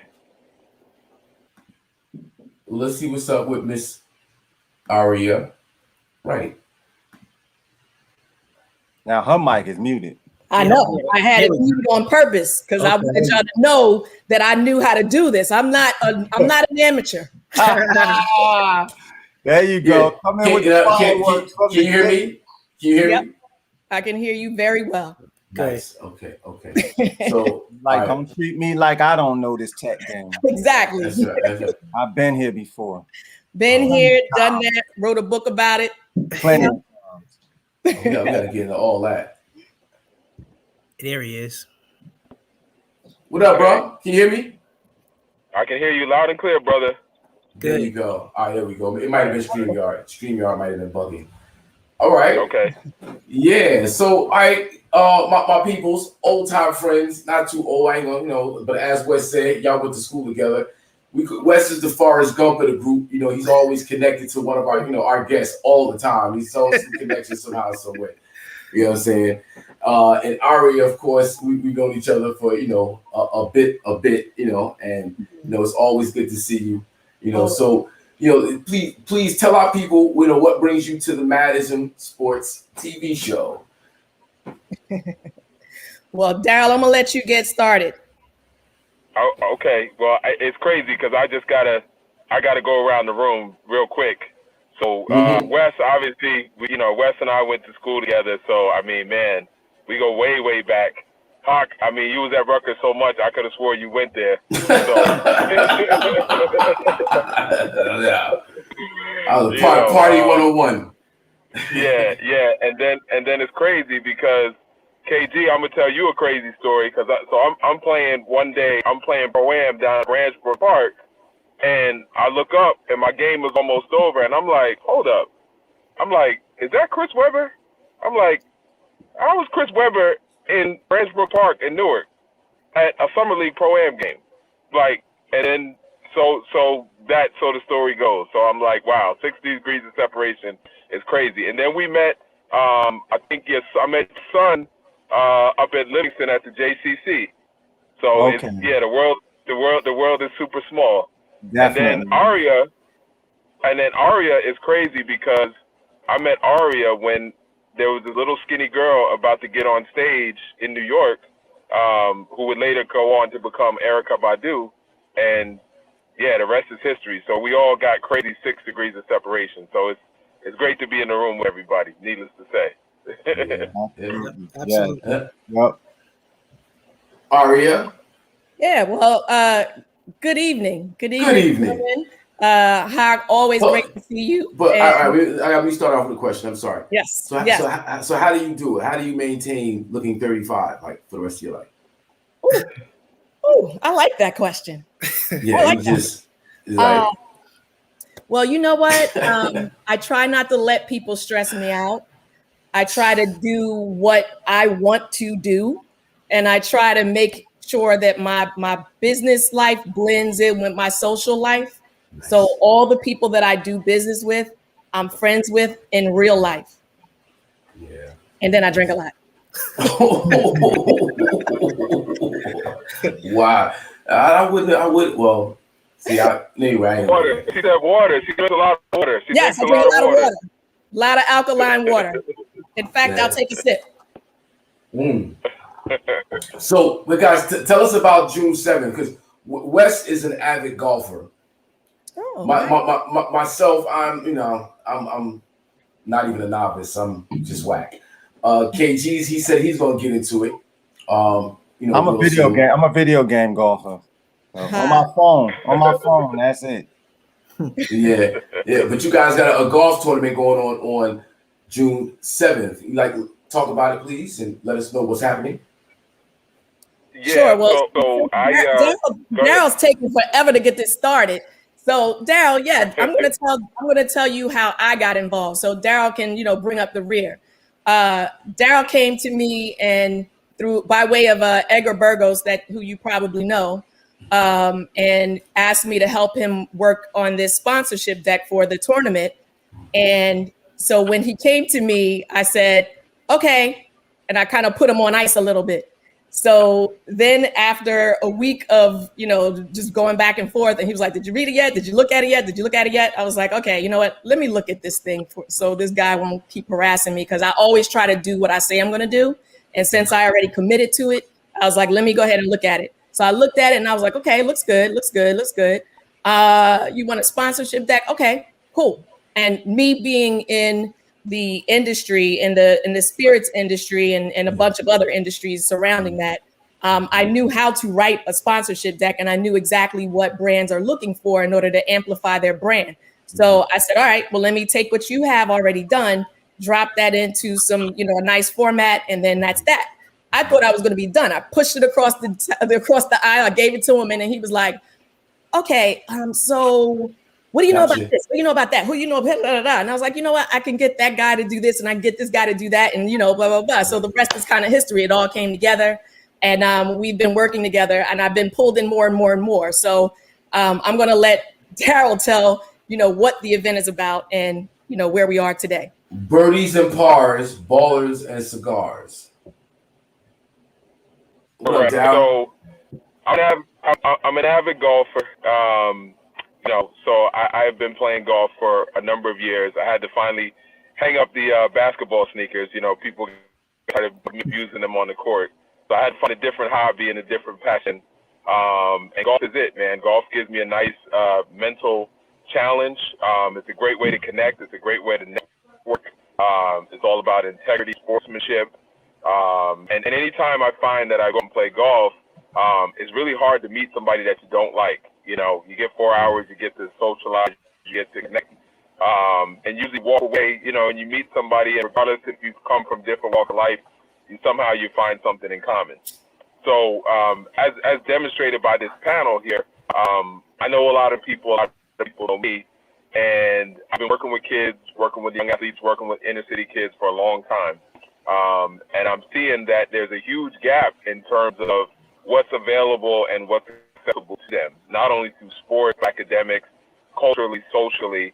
So I really wanted to just bring a bunch of my friends and business associates together and try to raise money and give some kids an opportunity, not only one, to introduce them to the game of golf, because it's something that you can do well past when your playing days are over, but just from a networking standpoint, and again, learning about sportsmanship, learning about discipline, the values of integrity. These things go hand in hand. And we all know that, deals are made on the golf course, and the way the economy is going, the days of going and just, going to school and getting a job, because you have a degree, the economy is not really flowing that way. It's about who you know, not as much as what you know. So I think that showing young people, just introducing them to this game, and then also being able to stay connected to people that I know. So this gives me a great opportunity to kill birds with two birds with one stone. Raise money for inner city kids, and then also introduce them to the game of golf, and then also bring my friends and associates together in a way that we can have a good time, we can relax, we can enjoy one another, and we can kind of let our hair down, for lack of a better term. Yeah. Now, when you reached out and you told me about the event, I thought it would be dope to have you guys on, because with IZM Sports, we wanted to expand the conversation. It's real easy for us to get into basketball and football and baseball, but golf, tennis, other sports, doesn't get enough conversation in our community. And Wes is, I said, an avid golfer. So we've been able to have this conversation around golf, man, maybe like the last 3-4 weeks, so it's been kind of dope. Wes, I don't know if you want to hop in, as a golfer. And, oh yeah. It's first of all, you're in Jersey still, right, Daryl? You still in Jersey? Yeah, he's in Jersey. I think it's a delay. Nah, he can't hear Wes. He couldn't hear me. He can't hear Wes. Oh, okay. Jesus Christ. Yeah, he lives in Jersey still, yeah. He got musical microphones. Yeah, well, it's a shame I can't be there for the tournament because I'm in Houston Wes, now. I'm mute. Can we hear Wes? I can't hear Wes. Yo, Wes, ask that question one more time. Let me see if I can repeat it. I was asking if he was in Jersey, but you. Oh yeah, are you still in Jersey? Yeah. Are you still in Jersey? Ari already answered it for me. I'm in Jersey. Yes, I'm in Jersey. I missed that part. I'm smoking. No, but it's good to see you guys doing this tournament. It is a way to network. I think he hit it on the head when he said that. Can we get a little volume on Wes's mic? I can't hear Wes. Oh my goodness, this is crazy. Don't worry about it. We just gonna let Wes say his spiel, and then I'm gonna ask you a question after Wes. Aria will tell you what I feel. I'll answer everything. Okay. There you go. But you get an opportunity to meet someone for 4 to 5 hours, and you do find out a lot about sportsmanship, just competition, just patience. It's definitely a game that I think that more of us need to pay attention to. It's not that you have to master it, but I think it does teach you a lot of life skills, because it's really one of the few sports that you only can blame yourself for the results. And I think that's why I'm attracted to it so much, because I like team sports, but I don't like losing. So I would be very frustrated when I would lose in team sports, and I would look around me and be like, well, it wasn't me. But in golf, I can't do that in golf. I gotta look right in the mirror Oh my God. And say, this was all my fault today. So, like I said, I wish I could be a part of it, but I can promote it to my people that's still in New Jersey. And where's it going to be at? It's going to be at the Forest Hill Field House in Bloomfield, New Jersey. In Bloomfield, right there. Yeah. Hometown, right there. Stomping grounds. We start registration at 11:30, and we do the shotgun start at 1 o'clock. So so we have a bunch of other activities, but I want to kind of take a step back and talk about your team sport versus your individual sport. Mm-hmm. Your team sport, I'm a big fan of team sports, and I played, all kinds of sports all throughout elementary, high school, and even in college a little bit. But I've never gotten into an individual sport, so I'm learning the sport of golf, and I have so many friends who have so much respect and admiration for the sport. So I think I'm going to learn how to play. And I actually have one of my friends on the check-in. I see her. She checked in. She's a professional golfer. Her name is Miko Page. And Miko Page. Yeah. So she's been talking to me for years about really trying to get involved in the game. And she has offered lessons. So I mean, after this, I think I'm going to definitely check it out and try to get behind it. I don't have a steady hand though, so I got to figure that out. And I tell you, it was a very when I got introduced to it, I didn't want to go. I was my buddies were like, oh, I had a bad experience with it. I went to school with somebody that Daryl went to school with too at the same time, and we ran into each other I'm a commercial broker. We ran into each other through regular business, and he said, you got to stop playing basketball. People ain't doing that no more. And I was like 26 years old. I'm like, what you mean I got to stop playing basketball? I'm not playing that corporate sport. I already got to work in corporate America. I'm not playing that game now. Now I'm angry, right? So years later, I go and play. I had that little stigma on me. And then I get out there, and I was dating someone at the time, and she let me her bag, and it was pink. So my boys took advantage of me because I had the wrong clubs. I had a pink bag. So the next day, immediately, I went to Costco and got a bag, and somebody gave me some clubs. And it only took really one shot. And all I had to do was hit it straight one time, and I was hooked. I didn't care if I shot like a 160. I was going to be out there playing. And it just became a everyday thing for me from that point forward. And that was it. I was totally sold. Yeah. That's so crazy. I hear a lot of people saying with similar stories like that, someone either gave them some clubs and then they just kind of said, you know what, let me not make these go to waste. Let me try to figure out how to do this. So, back their way into it. And I think that's going to be me. Somebody's going to have to do something like maybe somebody can give me some clubs for free. I don't know. I don't know. Maybe somebody's listening that wants to give me some clubs. Yeah. So D, who else is involved in this event? Who else is coming out? So we have Amani Toomer, who has he has a foundation, community exposure to opportunity. He's got some great programs centered around the same things that I'm focused on, which is academic and athletic enrichment programs for underserved communities. Anybody who's a parent knows that playing club sports, doing after school activities, but academically, it's costly. And there's a lot of inner city kids who don't necessarily, whose parents may not have the resources or the funds to guide the kids in those directions. They can't afford some of those super high expensive club teams. They may not have the resources for some of the academic enrichment. We're trying to support those endeavors. So we got Amani Toomer, we got John Starks coming out, former New York Knicks legend. Randy Foy, a guy I have known since he was in high school, Eastside High School in Newark. Probably one of the best players ever come out of the city of Newark. Played at Villanova for 4 years, All-American, first-round NBA draft pick, and another avid golfer. So we're well represented, in terms of former professional athletes and their love for the game of golf. We've got some business executives. We've got some community leaders. We've got a well-rounded group of folks. I really do hope that people take advantage of the opportunity, not just to play with the forces that they come with, but to actually reach out and extend and try to make connections and network with people that maybe they haven't spoken to before and find some similarities outside the game of golf and support of, whatever charities or charitable initiatives they may have going, charitable or business or otherwise. Nice, yeah. Good. So, you guys, let the folks out there know how to, get involved in June 7th and how to follow up with you after. That the post engagement is always important as well. Sure, they can go to the website, Birdies and Pars, Ballers and Cigars. You can actually just Google that, and the website will come up. You can register on there. You can go to our Instagram page, Birdies and Pars, Ballers Cigars.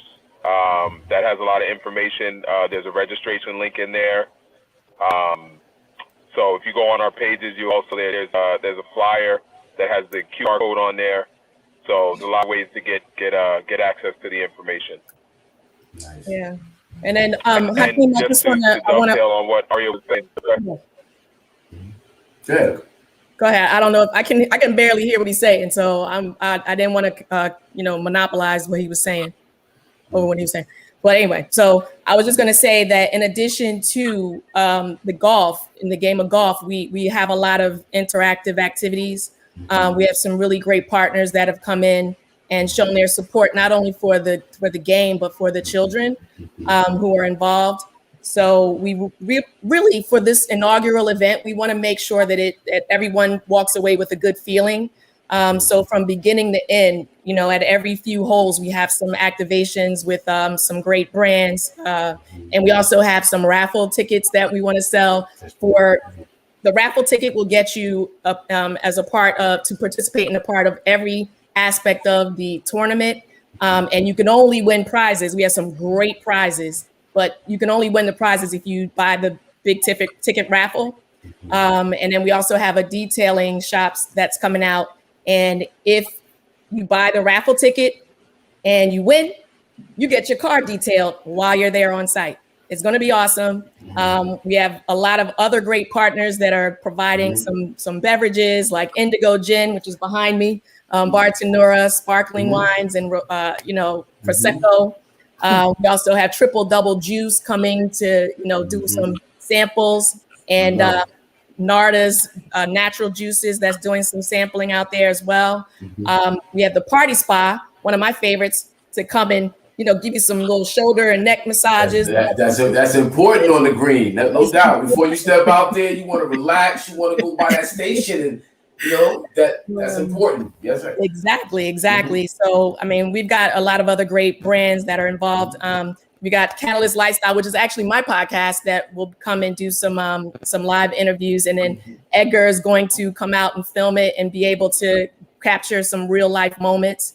Mercedes-Benz and BMW are giving away a car if you hit the hole in one. Now, I was going to ask you because I saw that on the fly. I was like, they gonna come out and give out a car for real. Well, you said big prize. That's a big prize right there, Aria. That's a big prize. Yeah, but Aria is for real though. She got a long history of showing and proving. That's some showing and proving right there, Miss Aria. Oh yeah.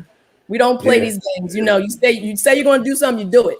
Do it, yeah. Yes. Man, and you got cash prizes too. Let's not I was about to say, let's not leave out some of the putt contest, $5,000 grand prize on putting contest. Even if you don't win the putting contest, if you get closest to the pin, you can win a 7-night all-inclusive resort stay. Longest drive, you can win 2 VIP tickets to your favorite sporting event. And let's not forget, everybody who gets closest to the pin on the par threes, even if you don't get the hole in one, you get a chance for a $100,000 shootout. And then also the grand finale, there's one shot for $1 million. So if you can hit a shot from anywhere from 175 to 200 yards and make it, you can walk away with $1 million. So if that it's like you got to be in it to win it. Yo, Wes, anybody who fit the bill, who can compete in that type of? Yeah, actually, I'm gonna call my Daryl knows Dave Mayers, Big Dave Mayers from Rawway. Dave's in. Oh, he's in. Okay, and he has a whole crew of guys. Okay, so good. And I'm gonna call my buddy Jay. Yep. Jay Williams. He lives in Watchung, and he has 2 sons that are avid golfers as well. One is 19, and the other one is 15. and they're real good. So I'm gonna let them know as well. But Dave is connected to the same people I was gonna call too with the whole crew. We just came back from Myrtle Beach, so there's a bunch of guys in Jersey that are probably connected to Dave. Yeah. Yep. So before we close out, spread the word, man. Spread the word. Well, on that note, before we close out, we have another host, a part of our panel, who's also an avid golfer. And I want to bring him in. Maybe he has a question. He might know somebody out there who might want to be involved. I'm going to back out, bring him in, and then come back in to salute y'all. So it's my boy, Uncle Spliffy, aka the Zatch Master. Oh. Yeah, I just posted it on the Naughty page as well. Thank you, KG. No problem. So Cliff, before we let these 5 people go, I know you're a golfer, and I know you want to add or maybe ask a question before we know. No, I was actually listening to everything that you guys got going on, and the prizes and the actual tournament, the layout, everything sounds great. I go way back with Hakeem, junior high school days, and my golfing started as my first job, the Glen Ridge Country Club, right next to Bloomfield, actually, and wow. Even though I played baseball and basketball in high school and college, I actually played on the golf team in my senior year. So, it's always been a love of mine. I've played all over New England and all of my travels. I love the golf. I definitely wish I was in Jersey to get involved in that tournament. It definitely sounds like something that is well planned and is going to go off without a hitch. And I commend you guys, no doubt. Thank you. Thank you. Yeah, we hope to have it next year. So, yeah, hopefully we can have you out next year. Absolutely. Yeah, man. So I really appreciate you guys coming on the show, and spreading the good word about what you got going on June 7th. And, on the closing, I want you to just once again repeat for the audience how they can get involved and, salutations. You first. So, yeah, they can go to the website, Birdies and Pars. Go ahead. Barry, you want to go? No, you started already, brother. Go. Rock out. Okay, so yeah, you can go to our Instagram page, Birdies and Pars Ballers Cigars, or you can go to the website Birdies and Pars Ballers and Cigars. Register. We still have a few spots left open. If you can't make it and you want to donate, you can donate as well. But you have some spots available. I would really love for people that I know to win the prizes, but obviously it's open to anybody. So bring your game. Not your name, bring your game, right. And definitely scoop up some of these prizes. Well, let's be clear. We're not rigging the contest for anyone, but it would be nice. It would be nice. You gotta earn it. You can have no foot wedges? You gotta earn it. No. We got eagle eyes. We got eagle eyes at the holes, and they got to be verified. So yeah, no foot wedges. Absolutely. And I also really quickly thank you guys for having us. But I also want to thank a couple of people who have been instrumental in really helping us out. Henry Lopez, who has been amazing.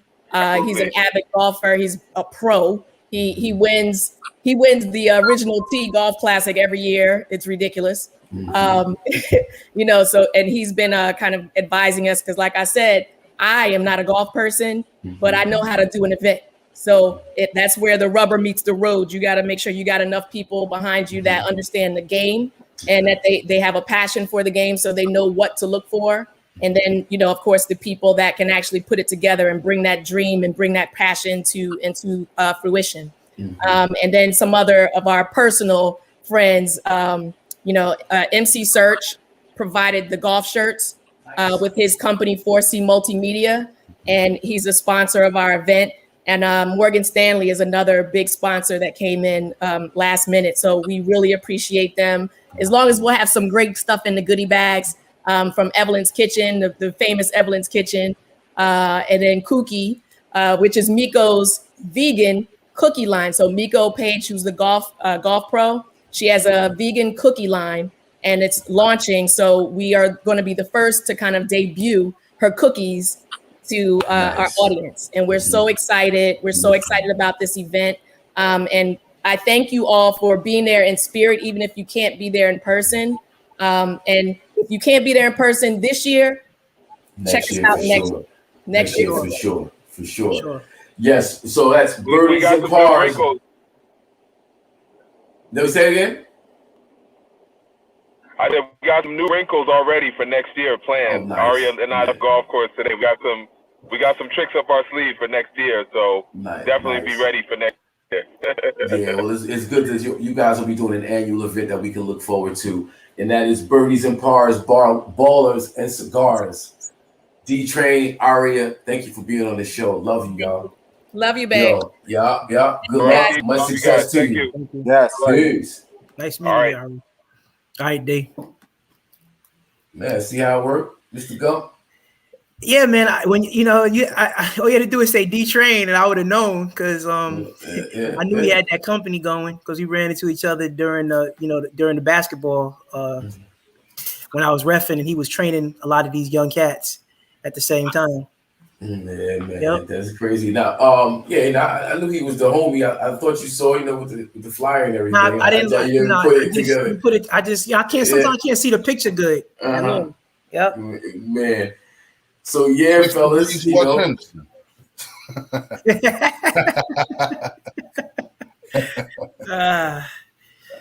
me see where we at. Man, okay. So we're in the middle of the playoffs. It's getting real. This is a lot going on right now. It's a lot of drama. It's elimination night tonight. Basically, man, an elimination in a lot of ways too. So you want to start with that conversation? Yeah, let's just get into it, man. I mean, tonight's an important night. Like for me, it's the Phoenix Suns. Like, it's not an albatross. This is not something that can't be done. I just think that it's got to play better. You can't get doored by 30 in a playoff game and be checked out shooting fadeaway threes, and then you get yours in the third quarter like you always do to make your stats look good. I don't think that's gonna happen though. I think they're gonna be okay tonight. I really think that I think the Lakers are gonna do it tonight, and I'm not. Yeah, that's what I said. It should. And I think because here's the deal, and this is gonna be the difference from the last game. Others have to come up and play, and the others typically play at home. They're at home. Not to mention the fact that they played like doo-doo the last game. Yeah. I mean, Schroeder's turning down $100 million contract. Waiting on a $100 million contract is 0 for 9. I mean, Kuzma didn't show up. I mean, none of these guys show up. Montrez not getting any burn. I mean, what's going on with that? I just think all in all, I think the Lakers are going to show. I think LeBron, they need a Herculean effort from him. And even though, he's old and I get it, but he has 1 or 2 of them left in him. Even if he doesn't get that, his crew got to step up. Yeah, they definitely got to step up they got beat as a team the other day. It wasn't LeBron's fault. Don't get me wrong. But what I'm saying is Phoenix is not an albatross. Let's not act like this is not a doable thing, and he can't do this without Anthony Davis. They can beat the Phoenix Suns without Anthony Davis. Yeah. I mean, Frank Vogel has to use better rotations. And it was a good point brought up this week, and I was watching something on one of the sports talks talking about the Montrezl Harrell situation and the lack of use. And Montrezl Harrell can play. Like, why isn't he just starting? Put him in the starting lineup to play for Anthony Davis, and let's just go rock out and win the game. Like, really, that's simple. It's not like he's not a pro. He's a six-man. And he's gonna give you muscle down there. Yeah, fight. He's gonna come with the fight. And he's gonna give you, that he ain't gonna let nobody punk him out there. All that's gonna stop with that. So, I mean, I just think that they'll be better tonight because, like you said, Schroeder's not gonna be bad tonight. Caldwell Pope will make a shot tonight, and I think it'll be a lot better, a lot closer. But I just think that Phoenix got the young legs, man. I think they'll inch them out. Like, I think they will tonight. If the Lakers win, then cool. I think, but even if it's not tonight, it'll be in Game 7. Like Phoenix will beat them. Yeah.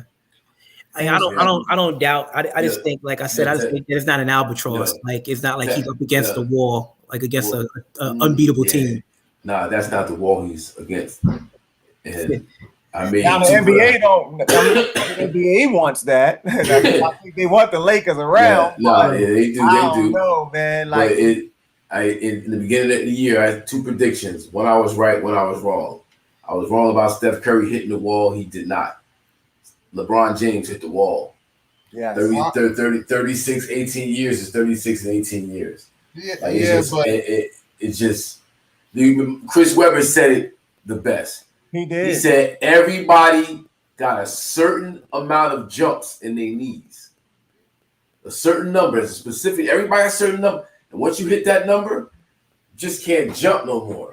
And not only that, it's just like they were talking about. They would like sometimes you don't see a slow decline. Sometimes they call it a cliff. Fall off the cliff. Just cliff off the cliff. Like, you just be like, yo, what happened? Like I can't. I don't think that's where he's at.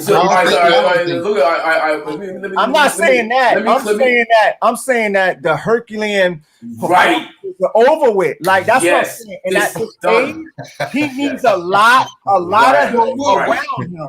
He needs a lot of help around him. And this team, hold on. And this team, the team itself was the team that closed out the season losing every game. There was no LeBron, there was no AD. Winning down the stretch, I think they won like they last. They won. They won about 5 of their last games. But who they beat? Did they beat playoff teams? I don't remember. This was actually one of the teams I think they beat. They may beat Denver, but AD played. Now I'm saying without. No, AD played when I'm talking about without AD, without LeBron. LeBron wasn't in there, but AD beat Phoenix by himself. Right, I'm just saying. That's AD. I'm saying. Listen, just follow me. What? Relative to what you said about the Herculean effort, right? Mm-hmm. AD's gone. If he is in the game, he's hobbled because he got the groin injury, so he don't even count no more. LeBron's playing with this other team that did what when there was no LeBron and was no AD. No, they was getting ran off the court. They was getting ran off the court. Yeah, so now LeBron is working with Cleveland first go round. But I think first of all, y'all are not addressing the fact that it's not a healthy Chris Paul, yo. So you're not. I get it. Phoenix is good. Phoenix is legit, but we have to see tonight that there's a healthy Chris Paul because I don't buy a hobble Chris Paul, that team going into Staples winning without an AD. I don't buy it. That boy Payne is lighting the league. He's lighting the bro. Last game, I mean, like game what? What was that? Like game 3 or whatever? Game 4. They got no answers. But again, y'all need to watch this. He was hurt, right? Did he hurt? No, I'm bugging. Who? Aiden. Nah, Aiden's fine. And then you got to think. He got no answers for him. No answers. You got a young, fresh Aiden out there. You got young Devin Booker out there. You got what's his name? They got no answers for Devin Booker. None. They got no answers. Cameron. Payne. No. Cameron. The other Cam. Yeah, the other Cam from North Carolina. Cam Johnson. But what y'all have to see how these cats do on the road because I'm not expecting if they do on the road, okay, they're thorough. But I'm expecting again the Lakers role players at home to show up. And I think even if LeBron doesn't give a Herculean effort, but I think he can give you 25, 10, and 10. He can give you a 25-point triple-double. I think he needs 30. He could do that. Let me tell you the problem though with that 25, 10, and 10 though, man. I think he needs about 30. But when you get older, the thing that he never developed in his early years is coming back. You can't just be a 3-point shooter and a head down to the basket play at 36. You have to have some type of mid-range attack. You have to have some easy baskets on the block. He's never really perfected that, and now he has to go. He has to exert too much energy to score. And that's the biggest problem with the game right now. He can still rock with the best of them. He can still hang with like the old man in the park. But at the end of the day, he got to get some easy baskets to be to Lakers to have a better chance. He got to be more efficient. And three-point shooting is not gonna. He can't shoot those threes to see if his jumper's not that wet. It's never been that wet. So, and if you can't get to the hole by putting your head down like a bull in a china shop, like you've done for 18 years, it's kind of hard. Well, part of me want to say that that LeBron will get it done and Lakers will get it done today. But just watching that last game, man, and watching his body language and watching that team, I just was like, yo, they're done. Yeah, I just think he knew that team couldn't do it there, and that's why he gave up early. But there's legacy points on the line tonight with the fact that he's never lost in the first round. But again, you have to. I'm not gonna take anything away. If we talking about this cat as the GOAT, this is Ox Boy. This is y'all like. If he can't get this, Kareem Abdul-Jabbar is the GOAT, bro. Chill. Who? Kareem Abdul-Jabbar. Oh, okay. All right. Well, I mean, he's your dude now. And if this dude can't rally his team at home, this win. That's what I'm saying. Man. Listen, it's not. And again, if Phoenix plays horrible, if they have a bad game, yes. If Phoenix has a good, solid game, yeah, it'll be tough. I'll even take a Laker L if it's a Devin Booker jumper at the buzzer and they lose. Yeah, and LeBron put up 40. Yeah, that'll be 40. But if it's not that, and LeBron has like 20 points and just out there, just like it's not a good look. Oh yes, yeah. And then if the post game is talking about the play-in tournament. I'm a really be shaking my head, man. I'm a really shake my head, like yeah, man, like for real, man. Like I swear, I can imagine none of us four right here would not go down shooting 50 times, yo. Like I mean, I don't care what, man. Like you have to, and I'm sure he's heard it. So hopefully he come out tonight and it's just a whole different animal because I know he's heard it, like from any and everybody, from all of the sportscasters, or everybody, his team, whoever who needs to say it, or how he needs to hear it. He better go down slinging, man, for real. You got to be able to beat Phoenix in the game 6 at home without AD. I'm sorry, you have to. You have to. Because in the beginning of the year, 18 years, you were defeating Father Time. Now we're trying to give him a cop-out. Listen, you have to beat the Phoenix Suns by yourself with this supporting cast. At home. One game. That's it. Father Time is not a cop-out. Father Time it's just inevitability. No, but he was beating them early, and everybody was like, oh, he's 18 years. Look what he's doing. He's MVP. That's what they were saying. About 2-3 games ago, he was clowning them. Him and Drummond playing around. He up there doing all this on Crowder and laughing, and they clowning him. And it was all good just 2 games ago. Yeah. And now it's a whole different game. So let me see that same LeBron. Yep. Dennis Parks, 0 free throws last game. There it is right there. He wanted no parts of pain. That's true. And even the in the times that throughout this series, when he do go to the line, he misses. And he's probably shooting like 50% from the line in this series. Yeah, but he's 1 for 2 every time he come off the free throw line. That's what he's 1 out of 2. He's gonna get it this game though, and he's gonna get his guys involved. Now, again, if Chris Paul is balling, then I don't think they got a shot. You know what I'm saying? But if he's hobbled, LeBron, the way he looks right now, he just looks so predictable. He looks mad slow. He looks mad, like he just doesn't look like he has that ferociousness, dominant. I know, and he knows he's slow. But I think that's why he knows he's diminished. He knows it. That's why he needs a team around him, so he could do what he can do. Because he'll get them the ball in the places that they need to get the ball. It's just at this point, like he's not young LeBron no more, so he's not going to be able to do it by himself. that team has to step up. LeBron has to put up, like y'all said, 30 to 35, but Schroeder has to put up like at least about 15. Yeah. And Caldwell Pope or somebody got to give you another 10 or something. Drummond got to give you about 8 to 10 points and about 14 rebounds. Absolutely. Like at this point now, LeBron needs team effort. He needs the ultimate team around him. He needs players to help him. He cannot do it by himself. Not anymore. His basketball IQ, his teammates, his play calling, all of that has to come through tonight, and his guys have to step up. It will. Part of it, he hasn't lost that. That part is going to be there. He got to play defense. Got to make shots. Bridges got too much confidence out there, and Jay Crowder. I mean, he just not even playing. I mean, those two dudes are getting off every game, wide open. And it's not he's sticking. Just watch. If you really just watch the game and just look and just circle LeBron and just watch him, he just stands in the paint. And his guy's always in the corner, wide open every time.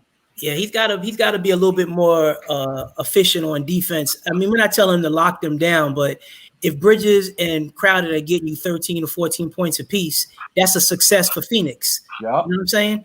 And they can't break. To me, neither one of them should get more than 10 if he just gives some type of effort on defense for both of them, make them uncomfortable. And the other way he can make them uncomfortable is being better offensively.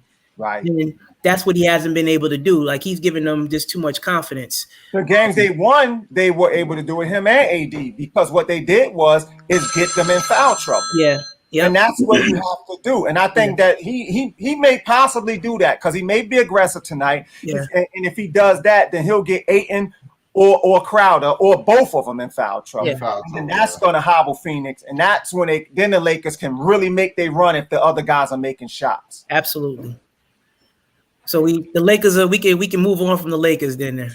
Sixers Hawks. And this is Sixers and the Hawks. That's gonna be a good series. Let's talk about Trae Young, because I'm gonna put it out here right now. Mm-hmm. Trae Young and Luka were drafted and traded for each other, correct? Yeah. Luka hasn't gotten out the first round. Trae Young has. That's all I want to say. They keep saying how Luka is the best. He's the best 22-year-old they ever seen play basketball. I don't know about that. Let's stop right there, because there's been other. I mean, Derrick Rose won an MVP at 22. Just saying. So just from that perspective, and Derrick Rose, obviously, to win MVP, he got out the first round of the playoffs. So let's slow down with that. Luka is nice. Don't get me wrong. Luka is nice, and Luka is a problem. Luka is a problem. He's a problem. Wait.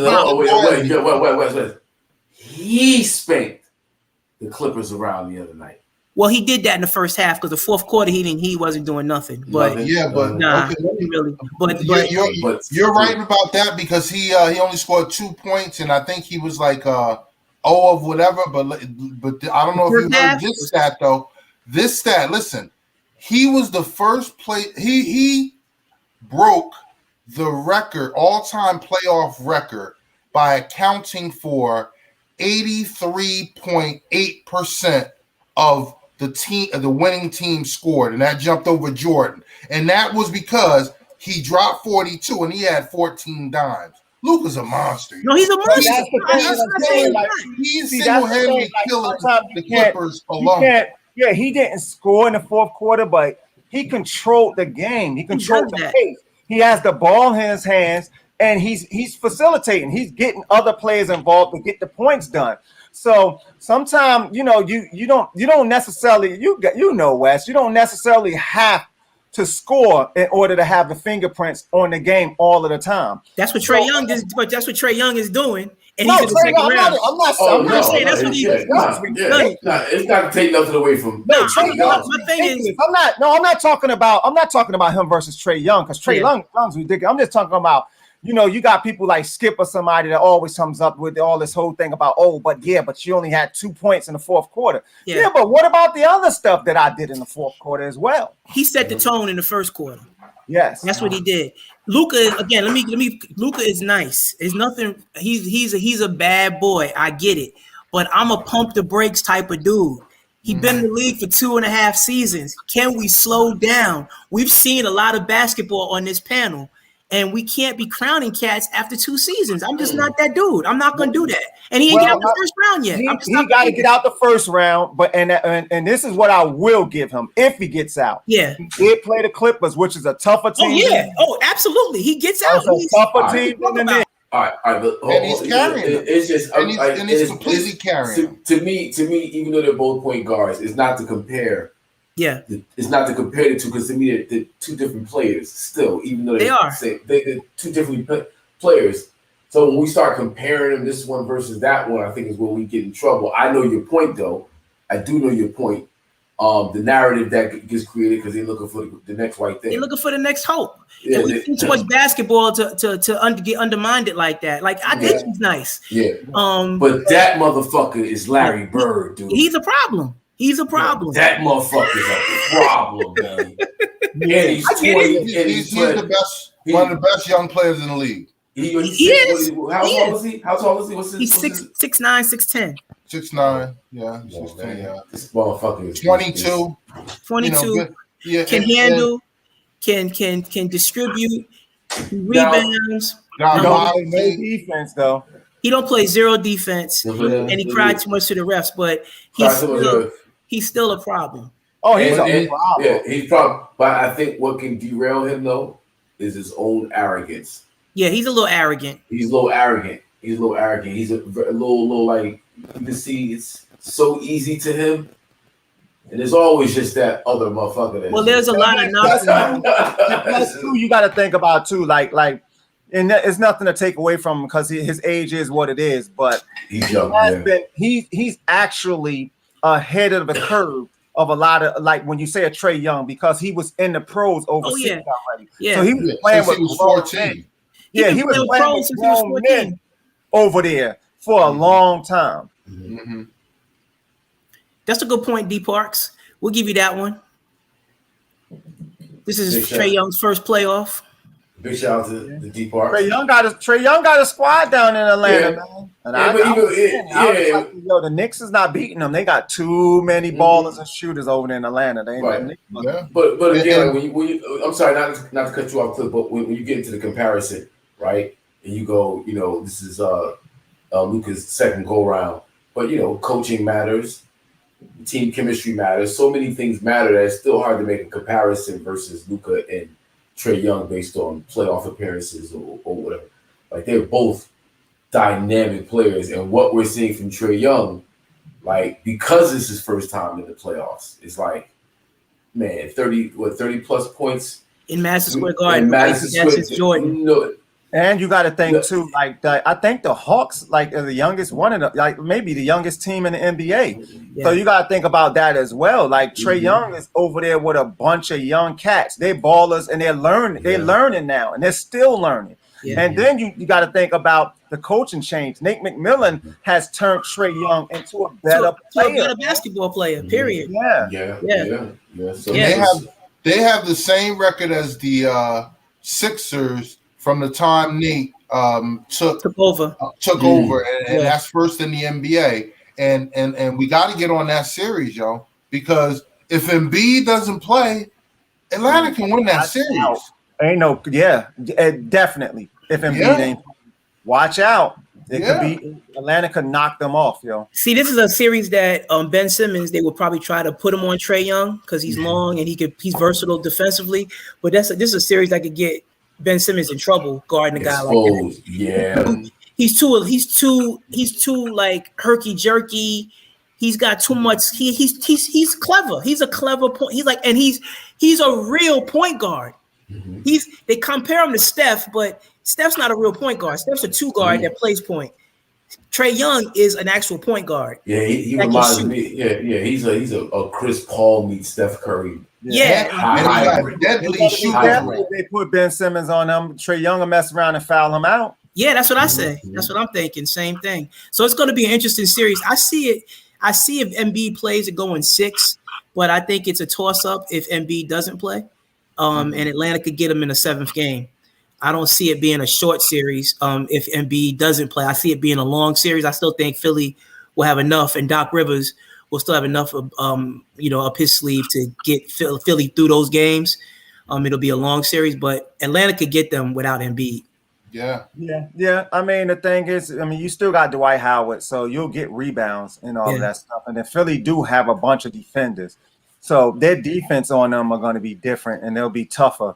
But I just don't know about it. Without Embiid, it's just going to it could be a toss up. It really could be. Yeah. They have deadly shooters. That's the one thing that Trey definitely takes advantage of, and because he's a true point guard that can orchestrate that offense, and when those shooters are on, man, they tough to beat.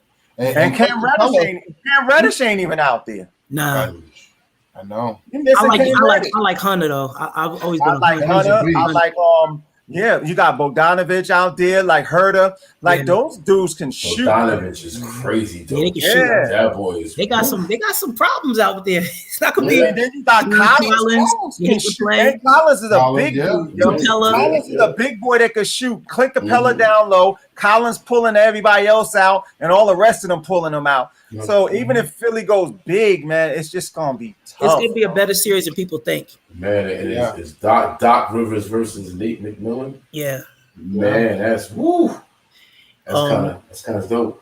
Okay, I like D Park said the X factor for Philly is Tobias Harris. And I kind of agree with that. Tobias Harris is one of those enigma guys. Like you see the potential, but you just want to see it really, do something in the big moments like the playoffs. He got the big dollars. He just got a new contract like last year. Then he got some big dollars. So if you think about it, without Embiid, it almost falls down to the number one scorer being Tobias Harris. Yeah.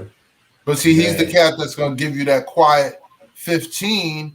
When but he's gonna have to average 20 to sustain.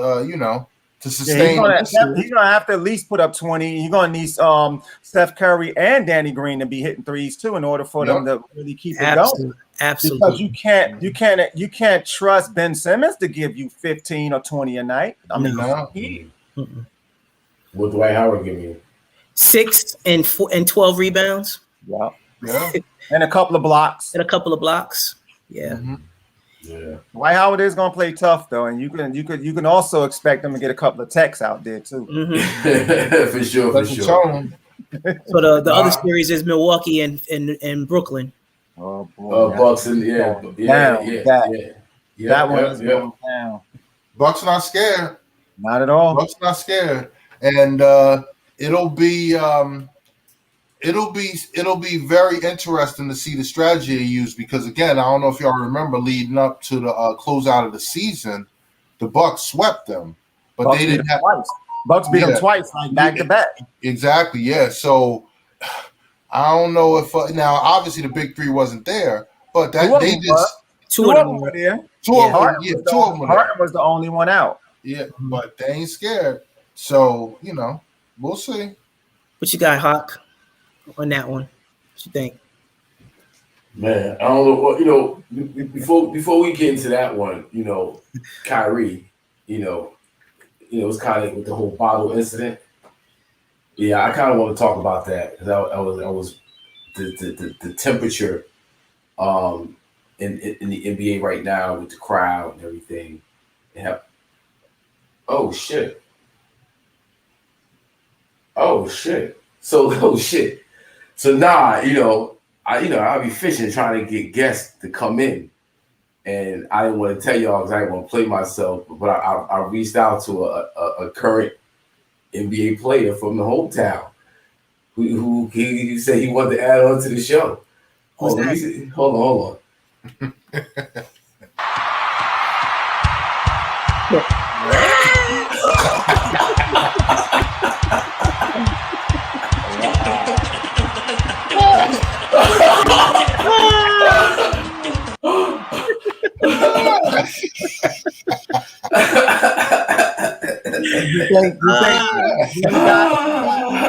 That's pretty good. You guys think that's why the water bottle was thrown because he did that? Oh man, that's messed up right there. That's pretty good though.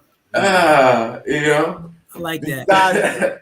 Hey, do you guys think that the water bottle was thrown because he did that?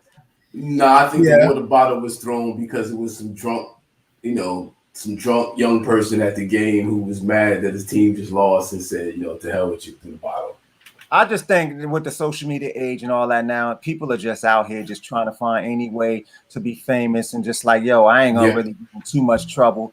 So let me just try to get my, 5 minutes or 2 seconds of fame, and I'm just gonna do something. I don't care. And they probably dudes is probably betting each other. I bet you won't do that. Yeah. I bet you won't do that. Yes, I will. How much you got on it? How much you got on it? I bet you won't do that. And that's I think what it's come to now. Yeah. That's what happened with the other guy. I think the other guy in the Philly game. He ran on the court, right? He wanted to smack glass. He tapped glass. Tried to run that. I'm sure all their social medias are tied to all that. I agree. I think we give it too much attention. Not the water bottle. I think the water bottle was still an object he threw at somebody. I mean, that was extremely dangerous. But when he walked away in handcuffs and you saw the video of his face, he looked sloshed. He looked like he was drunk. Drunk. So he was also laughing though. Like who cares? He also laughing.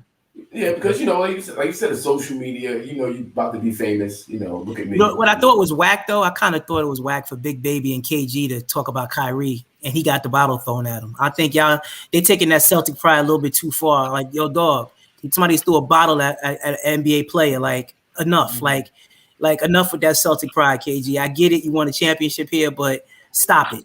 Yeah, I agree with you. That goes but so far. Goes but so far. Also, KG's pride, I mean, and allegiance should be to the Timberwolves more than anything. Absolutely. I mean, just you can't just equate. He stepped on the thing, so he deserved. Like you just glossed over the fact that somebody threw a bottle at the guy. Come on, man. Stop. Stop it. Yeah, but in terms of the Nets and the Bucks, I got the Nets. I just think that the three-headed monster is a little bit too much for the Bucks to deal with, even though. I do like Drew Holiday a lot. I like Chris Middleton. I like the team that they got a summer around Giannis. I think they're a lot better than they were last year. But I just don't think that they're gonna have what it takes to stop KD, James Harden, and Kyrie Irving like that. Yeah, I think Joe Harris and that is too many points. I think DiVincenzo being down it's gonna hurt the Bucks a little bit. Not a lot, but a little bit. That's where it's gonna go. Mm-hmm. I think it's going to hurt them a little bit. They needed every piece that they had. Exactly. And especially if because I know they're going to try to play Giannis at the 5 in this series, which is smart.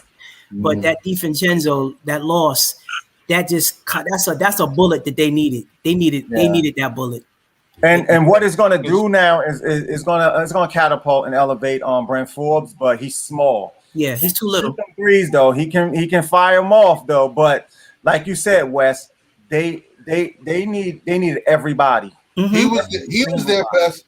DiVincenzo was their best perimeter defender, and they definitely gonna miss him. But on a gaming note, this series the highest point total to start ever in the playoffs. So right now it's at 239.5.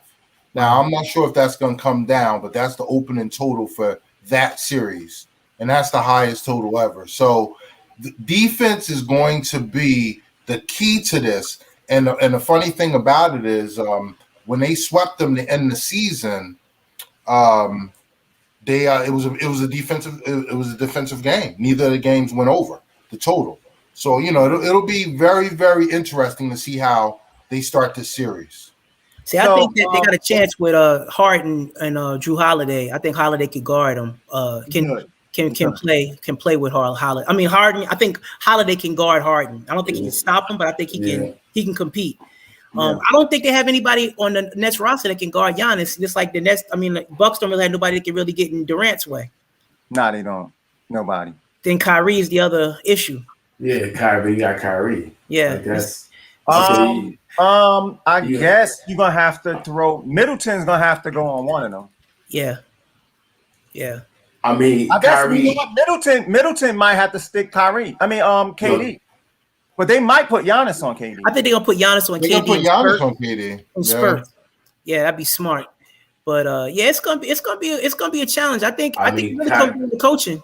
too. But on the flip side, who are they putting on Giannis? Blake Griffin? Nobody.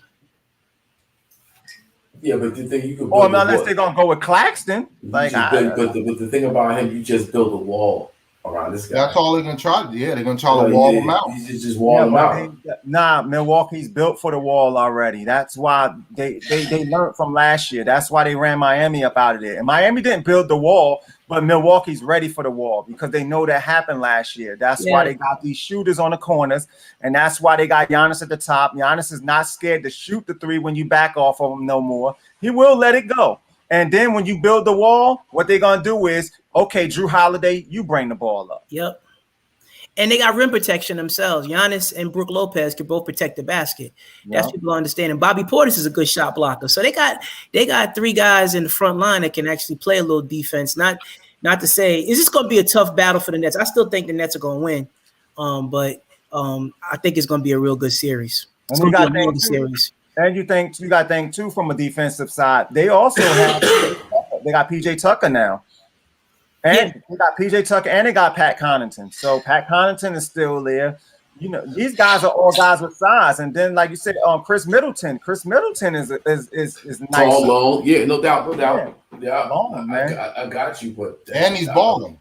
Yeah, no doubt. But whoever, we'll see if that continues. But whoever is on Kyrie is getting cooked. You're thinking about I think Milwaukee's a good, strong, good defensive team, but the Nets is a great offensive team. So there you have it there with those two. So let's see. Here we go. Here we go. Yeah, okay. Here we go. Let me see where we're at now. You said Jazz handles business. Yeah. Yeah, in short order. But it was good to see. This young Memphis team in the playoffs. Yeah, definitely. John Morant's a true star. Definitely a baller on a rise, yo. That team is tough too. Like I like Dylan Brooks. You know, they got a nice squad. Jaren Jackson. Jaren Jackson. I was happy for Morant because Morant, you know, he played the whole year last year, even though the season got cut short because of COVID. And they were still trying to give that damn rookie of the year to Zion. You know what I'm saying? Like, and it was just, and to me, Morant just proved again that he, you know, and Zion is nice too. Don't get me wrong, but he wasn't. Morant is just playing better right now. That's their careers are young, and they just getting started. So Morant just put the icing on the cake to show people, yo, I'm the real deal. Like I deserved the rookie of the year last year, and I'm back here again. And you know. I did my thing in that elimination game, and I played well in the postseason. But Memphis is just too young. They need another piece or two. I'm about to say that. They need another piece or two. Yeah. Yep. Well, Ja was quick to add a 3-point threat to his game, and early in that season, just from that Golden State series. So if he comes back with a wet 3 and adds that to his game, look out. That's AI. That's AI 2021. Oh, yeah. It is. With all those young boys behind them, with Dylan Brooks too, the darts. Yeah, watch Jaren out. Jackson. Because we'll have Jaren all year, you know. And Valanciunas was he did good for them too. Yeah, they got a nice little roster. I like it. Yeah. So Utah gets the winner of the Clippers Maverick series. So no. You said Clippers. Yeah, Clippers Mavericks. Yeah, exactly. Clippers Mavericks. So that's game 7. Game 6 is tomorrow. That series. I don't know, man. I really think Dallas is going to take them down this in game 6. I don't think they're going to lose another game at home. I think Dallas is going to beat them. Yeah, I do too. It's going to be sad and it's going to be bad, but I think Dallas is going to get it done. I don't. Man. I really think, first of all, not only has no home team won in this series, you have to go back to the latter part of the end of the season. Dallas wasn't winning at home then either. I really think, and yesterday's game, Dallas, I mean, Luka got them, but the rest of the team choked, yo. Yeah. Kawhi choked. I mean, they choked on a layup to go ahead. Then Kawhi airballed it. So again, they got out of there with a win. But again, the Clippers choked. I think they bring their A game. And I think they at least take it to game 7. But Dallas is not a good home team. They're just not. I ain't even going to front. I thought after Clippers won Game 4, I thought the Mavericks wasn't gonna win a game. I thought it was over for them. I thought the Clippers were gonna go 4 straight on them. I agree. And once Mavericks won that last game, I said, okay, Mavericks ain't giving up. They're gonna put a fight on. So then I'm swaying back and say that the Mavericks about to end them. They're about to end it. I'll tell you what they did. They did the old hocus pocus trick on the Clippers. They let Reggie Jackson think he was good. And he kept shooting, and he kept shooting. But he was hitting some. He was hitting some early. But that's a bad sign because he's the type of guy that's gonna be on the court with Jordan and Kobe and say, "Smush Parker, I got it." Like he's a Smush Parker of that crew. Like I got this because he hit a couple of shots. So that was the worst thing that could have happened for the Clippers at that time because Paul George. He ISO Paul George and Kawhi Leonard because he thought he was the guy, and Reggie Jackson is not the guy. Yeah, no, he's not. Reggie Jackson be looking like Bobby Smurda out there, yo. No, but that speaks to leadership, direction, and people knowing what they're there for. So who's that on? Is that a Ty Lue thing? I want to say Ty Lue. I want to say Ty Lue. But I think I think Kawhi has more pull in LA, more so he has more swag than Ty Lue in terms of that organization. Like he's calling all the shots. So I just think Ty Lue's just Kawhi. You said Kawhi, yeah. Kawhi. But is he calling shots? I mean, I think so. He's not winning any games, but I think in terms of the Clippers, they want to try to keep him there. And they can get another coach. I mean, they'll get rid of Ty Lue in a second because he's going to be the scapegoat if they lose this year. Again, he'll be a one-year coach. But what I meant by that in terms of I'm thinking the game itself, how Kawhi's as a leader doesn't seem to exert his bro. He's not. Kawhi needs a player like he had Kyle Lowry last year. Kyle Lowry is a leader. Right. Well, Rondo needs more burn just for that reason. Yeah. That's why I don't know why Reggie Jackson getting all his burn. I don't know why late game situation. I mean, you can even see at the end of the game how Rondo called out Kawhi. You know what I'm saying? That's the type of leadership they need down the road. I mean, down late game scenarios to close out these games. And because Kawhi is just not that vocal cat. He can get you buckets, but he ain't Well, like Kay said, Reggie was hitting shots, right? So Reggie Jackson's the type of guy that if he hits shots, you have him out there in that third quarter, early fourth, and you live with that he carried you for that moment. But you have to take him out of his own way. You can't have him finishing the game because of that one game or that one spurt he had. You have to keep him in position to always be successful, and that was before the game ends. And now you got to bring Rondo in to close the game out. And that's what Ty Lue missed the boat on. He wanted to keep that offense out there. And you don't need another shooter out there in the fourth, in the last 5 minutes of a game. You need somebody out there that's going to be a floor general, and put Paul George and Kawhi Leonard in the best position to be successful at that time. And Reggie Jackson is not a point guard. He's trying to get buckets. Yeah, that's great.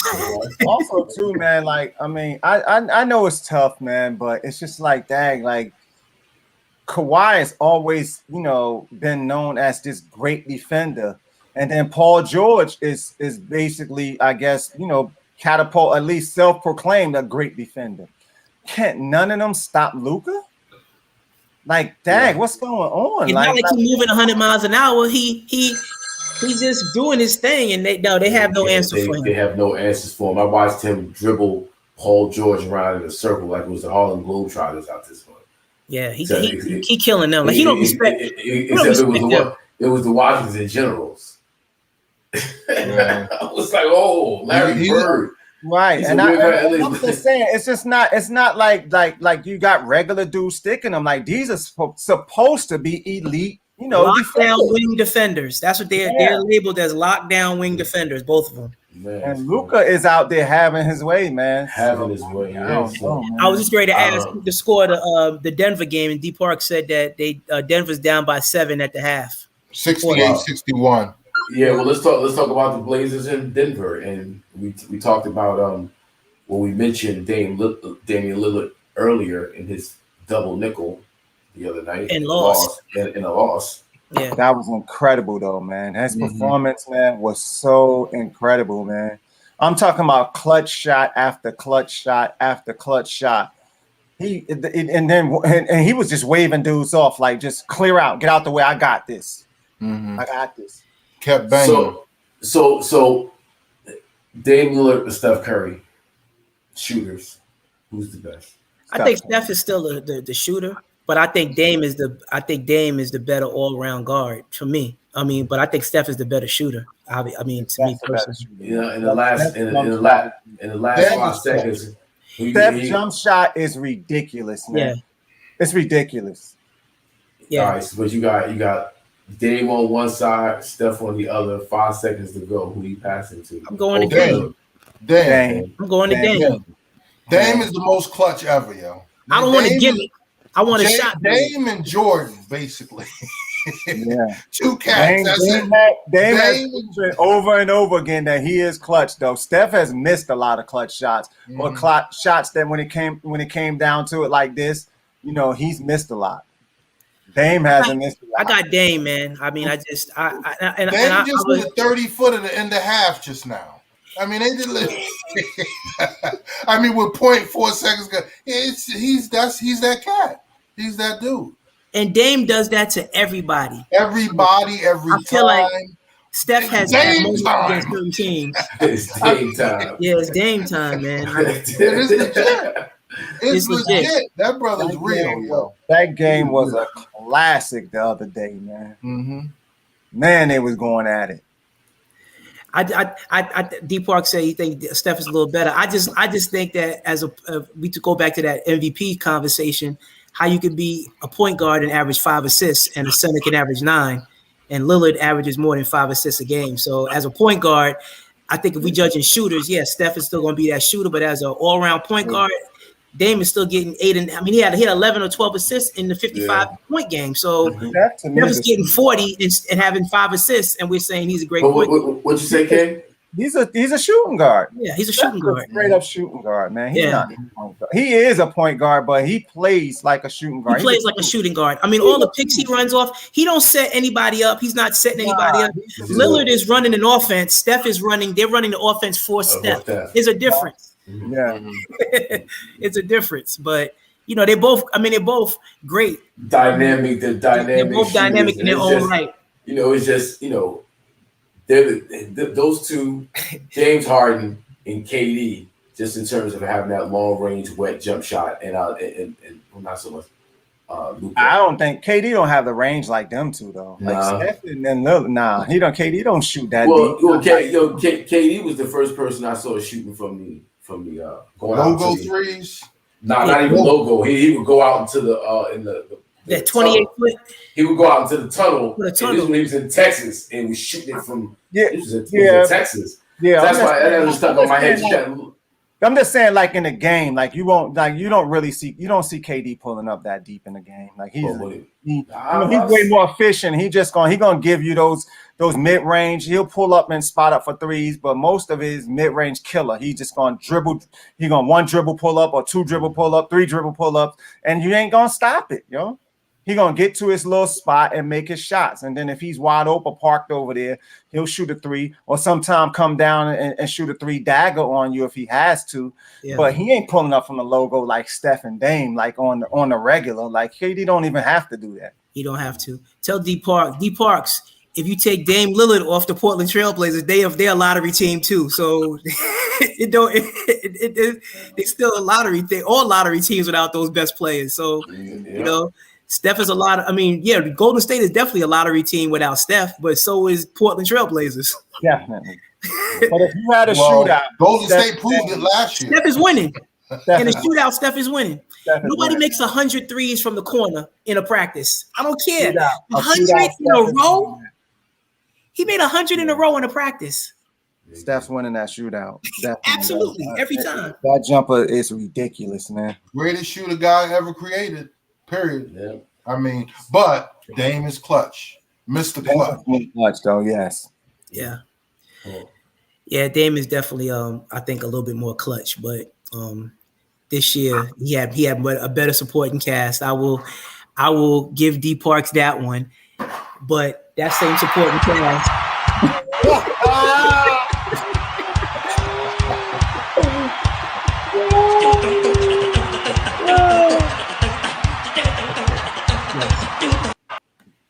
That's a good one. Yeah. I love it. I love it. That's pretty cool. That's a good one. Yeah. I got one for you guys that I wanted to ask a question about. I heard it today. Did anybody hear Danny Ainge's conversation about the NBA players and their thoughts off the court about politics and off the court issues? No, I didn't hear. He said he's never heard of any of that talk right over his years. He said that he's never. First of all, he said if he wants, he named people that he would respect in terms of their opinion would be people like Popovich and Steve Kerr. He doesn't agree with their politics and the things they say, but he respects them when they talk. He said, I wouldn't listen to any of these NBA players because they're NBA players. What does that tell you about Danny Ainge? He's a racist. He's a racist. I mean, just that alone. Their NBA players is code words for they're black. I'm not listening to these black dudes because they're black. He said that he won't listen to them, but Popovich and Steve Kerr, he doesn't agree because they have different views than him, but he'll listen to them because, and respect them for their opinion. But why would he take advice from a basketball player? They should just play basketball.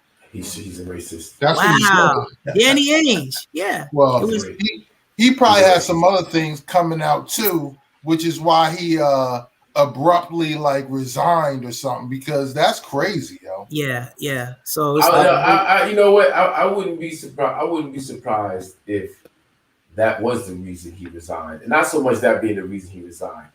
Is that when you're so embedded in an organization like that, you just step to the side and just, it's the politics of the situation still are intact. You just aren't sitting in that seat. He's still fine. Yeah, he's still making decisions. He'll still be making, it's not, it's like with the Kyrie, blowback, it was a lot to that, what Kyrie said about Boston being a racist organization, especially in the heat of, this era that we're in. It's not a good look when you're the racist. And you know what? Let me step to the side and let somebody else have this heat, deal with this heat, because the players have a much louder voice. The players are more powerful in this league than in the other leagues. The LeBrons, the Kyries, they're woke, and they're not afraid to push back and stand up and speak out. It's like, you know what? I ain't beef for this. Let me just step to the side, and Brad Stevens gets to fail upward. So is Brad Stevens replacing Danny Ainge in his position? Yeah. Players, president of player operations, which team president. So, yeah. So you can have I'm not saying Brad Stevens wasn't didn't have a lack of success. He was successful as a coach. Yeah, he just didn't get over the hump. But now he's becomes the player. He's the president of the basketball operations now. Is that what he is now? Brad Stevens. Yeah, president now. Yeah. Yep. So he just got a, like Hakeem said, he got a raise, or got put in a better spot for not doing what he was supposed to do. Yeah, because he was on the hot seat. Like, he was going to lose his job. Well, they were looking for a new coach, and again, it's that whole good old boy network nepotism thing. I'm sliding out, you slide in, and then let's keep another one in place. They still control the top of the pyramid, and then they fill things in underneath. Yeah, let's protect this. Let's protect this top piece right here. Yeah. But how do you say that there's no racism? And wait, so where was Danny Ainge all those years as a player, sitting in the locker room? Bill Russell was telling those stories. Where was Danny Ainge when Robert Parrish was his teammate, saying, "I'm struggling here"? So where was he? Where was Danny Ainge at then? Like Bill Russell is telling you stories probably about it in the locker room, and that's not enough proof. That just goes to show you how thick this thing is for people. People just don't want to get it. Like, they refuse to get it. Yo, who was that? Who finger was that Danny Ainge that bit? Was it Tree Rollins? Who was that? It was Tree Rollins. He bit Tree Rollins, or got bit by Tree Rollins. something like that. I remember that. I think Danny Ainge bit him. I think. Oh yeah. I know he got hit and he was out on his feet because he was like wobbling. Danny Ainge was a dirty player, man. Yeah, he was. Kendrick Perkins spoke a little bit about how he never really experienced any racism in Boston. But on the flip side of that, Michael Wilbon came on basically saying any player saying that they've never experienced or seen any of racism in Boston, that's utterly ridiculous because, he's covered the sports over the years. So, and again, I went to college up in New England. And while, you're not going to have that overt Southern type of racism, Klan and all of that, Boston in particular is segregated. It's chopped up. And you do, whereas I love, New Hampshire, Vermont, all of that, all love. But in certain parts of Boston, that was the only part of New England that I did, experience racism when I was up there. So for the athletes and the things they hear, that don't just come out of nowhere. Yeah, but Tristan Thompson was like, me as a player, no, but on another team going into Boston, yes, plenty of times. Yeah. Mm-hmm. He said, not as a player as a Boston, as a Celtic, no. Yeah, when we talk about racism, there's different levels of it, and there's ways to navigate the world, especially when you're an entertainer, athlete, celebrity. On that level of the game, you're not one of them a lot of times, so you get to racism doesn't personally attach to you, right? But then you have other people like the Bill Russells of the world, or whoever else who kind of look at the systemic forms of racism, the way games are played with players, and how coaches and upper level management is moved. That if you're not really focused on that, you're not going to see racism. You just here to play a game, get a check, keep it moving, celebrity, rah party, it's all good. If you like looking at the system, you can see it play itself out, and it's not unfortunate because if he didn't experience it, he didn't experience it. But it makes sense now that he was the one who said that he felt like LeBron has done more, in terms of like if he compared Bill Russell and LeBron, he had no clue. He had no clue. He has no clue. It just makes more Bill sense Russell now. is. He had no clue. He has no clue. Yeah, and it's a generational thing. Brothers come up in the hood, they play basketball. They're not all the time in the books. And he works for ESPN. Let's just be real, okay? He works for ESPN. He's trying to keep that gig, and people have gassed his head up to act like he's one of the better analysts that's on basketball. So he's feeling himself just a little bit. So he has to say the right things, and ESPN is famous for that extra check for saying the right things. It's just certain brothers. There's no disrespect to Kendrick Perkins because there's some things that I he does and says that I like. Yeah. But if you're not exposed, you can't articulate what you haven't been exposed to. True that. So I don't think that he's been exposed to that history. It's like you said when he said the thing about LeBron and Bill Russell. It's like. I guess from my perspective is I got you. Yeah, how do you have Bill Russell? Bill Russell is an icon, and he's at those games, and he talks to all those players, and he was attached to that team that won the championship that Kendrick Perkins was on. Are you not listening? No. It makes no sense. Well, people just want to protect their brand and their relationship with their fandom in that area. They don't want to say the wrong thing. Yeah, and their whole spot blown up, but. And at the same time, it could, sometimes just it can be that, that close of a difference between the next person. Generations? Not even generations, just meaning that three people, can walk somewhere and out of the three, two are fine and one is not, you know?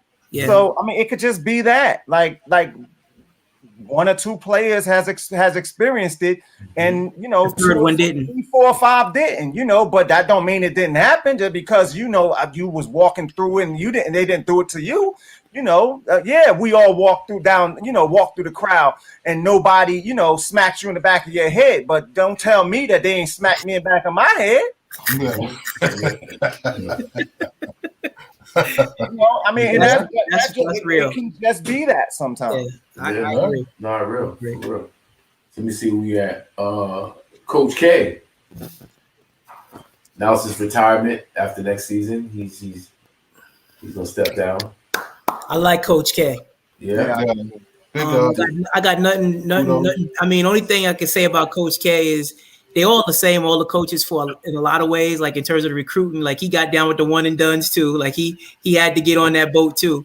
So he wasn't different in that regard. But I think he was a genius in terms of he was always able to relate to every new class that came in. Right. So I'll tell you what I got out of that. Somehow, some way, it's a funny feeling to me that let me see how I could put it. It's not that I don't know if I want to go to that extreme, but it almost feels like the beginning of the end as a whole. And I say that to say that it almost feels like college basketball is starting to shrink and come down with all of the ones and dones and the way that we've always seen college basketball, the media frenzy, and it being as big as it once was, that it's just now shrinking down slowly, and the air slightly being sucked out of it. And I think Coach K is kind of it almost feels like he's kind of confirming that now. That's a good point. And you have the pay for play and all of these other rules that's getting ready to start too. Yeah, I agree with Kay. The game, the whole landscape of college basketball is going to be completely different in like 5 years, I think. Yeah, because you got to think about now. You got to think about now with the whole thing with the G League and all these players going overseas. Yep. They're just foregoing, like they're just like, I'm not even going to go to school and play. I mean, I'm just going to go this route and just and then I'm going right to the NBA because that's their goal anyway. And if you think about it, the elite players are only coming there for 1 year because they're guaranteed going to the NBA, and that's what people want to see in college basketball. So they're no longer going to have that. It just seems like it's just slowly getting sucked out. You know? It's like seeing blue chips all over again in 2021, right? They're like how he had to buy in and then essentially just get out. Yeah. Yeah, I mean, it slightly feels like that. I don't know, but it feels like that. No, I think you're right. I think there's so many other options for them, and I think that the NCAA has been put on blast because it's like a fugazi organization. It's like almost like they're the IRS in college basketball. Like you don't know who you're giving your money to, and why do they even have an organization? They're a tax exempt organization. It's just crazy. So, they're just being put on blast, and people see how much money these college athletes are generating between football and basketball and footing the bill for all these other programs. So probably right. Yeah. Coach K, the Dukies. And then his replacement is another interesting pick because it was John Shire. He was on one of those championship teams. He was like a 2-3 type of shooter guy, like a fundamental player. He played with Leitner. He played after Leitner. He played after Leitner. It was after him. That's who's replacing him? Yeah, Shire. Okay. So a lot of people were complaining, obviously, because they felt like there were a lot of other people that should have had that job. But I mean, it's Duke. You know what I'm saying? So he went to Duke. He sat on that bench with Wojciechowski, whatever, all those dudes, Chris Collins and Amica and Dawkins, all of them, they all sat next to K. He just happened to be there last. So and all of them got jobs too. And they all got jobs, yeah. So I'm not surprised with his replacement either. Wow, we got Williams from North Carolina retired. Now we got Coach K retired. We can only get Pino to walk away.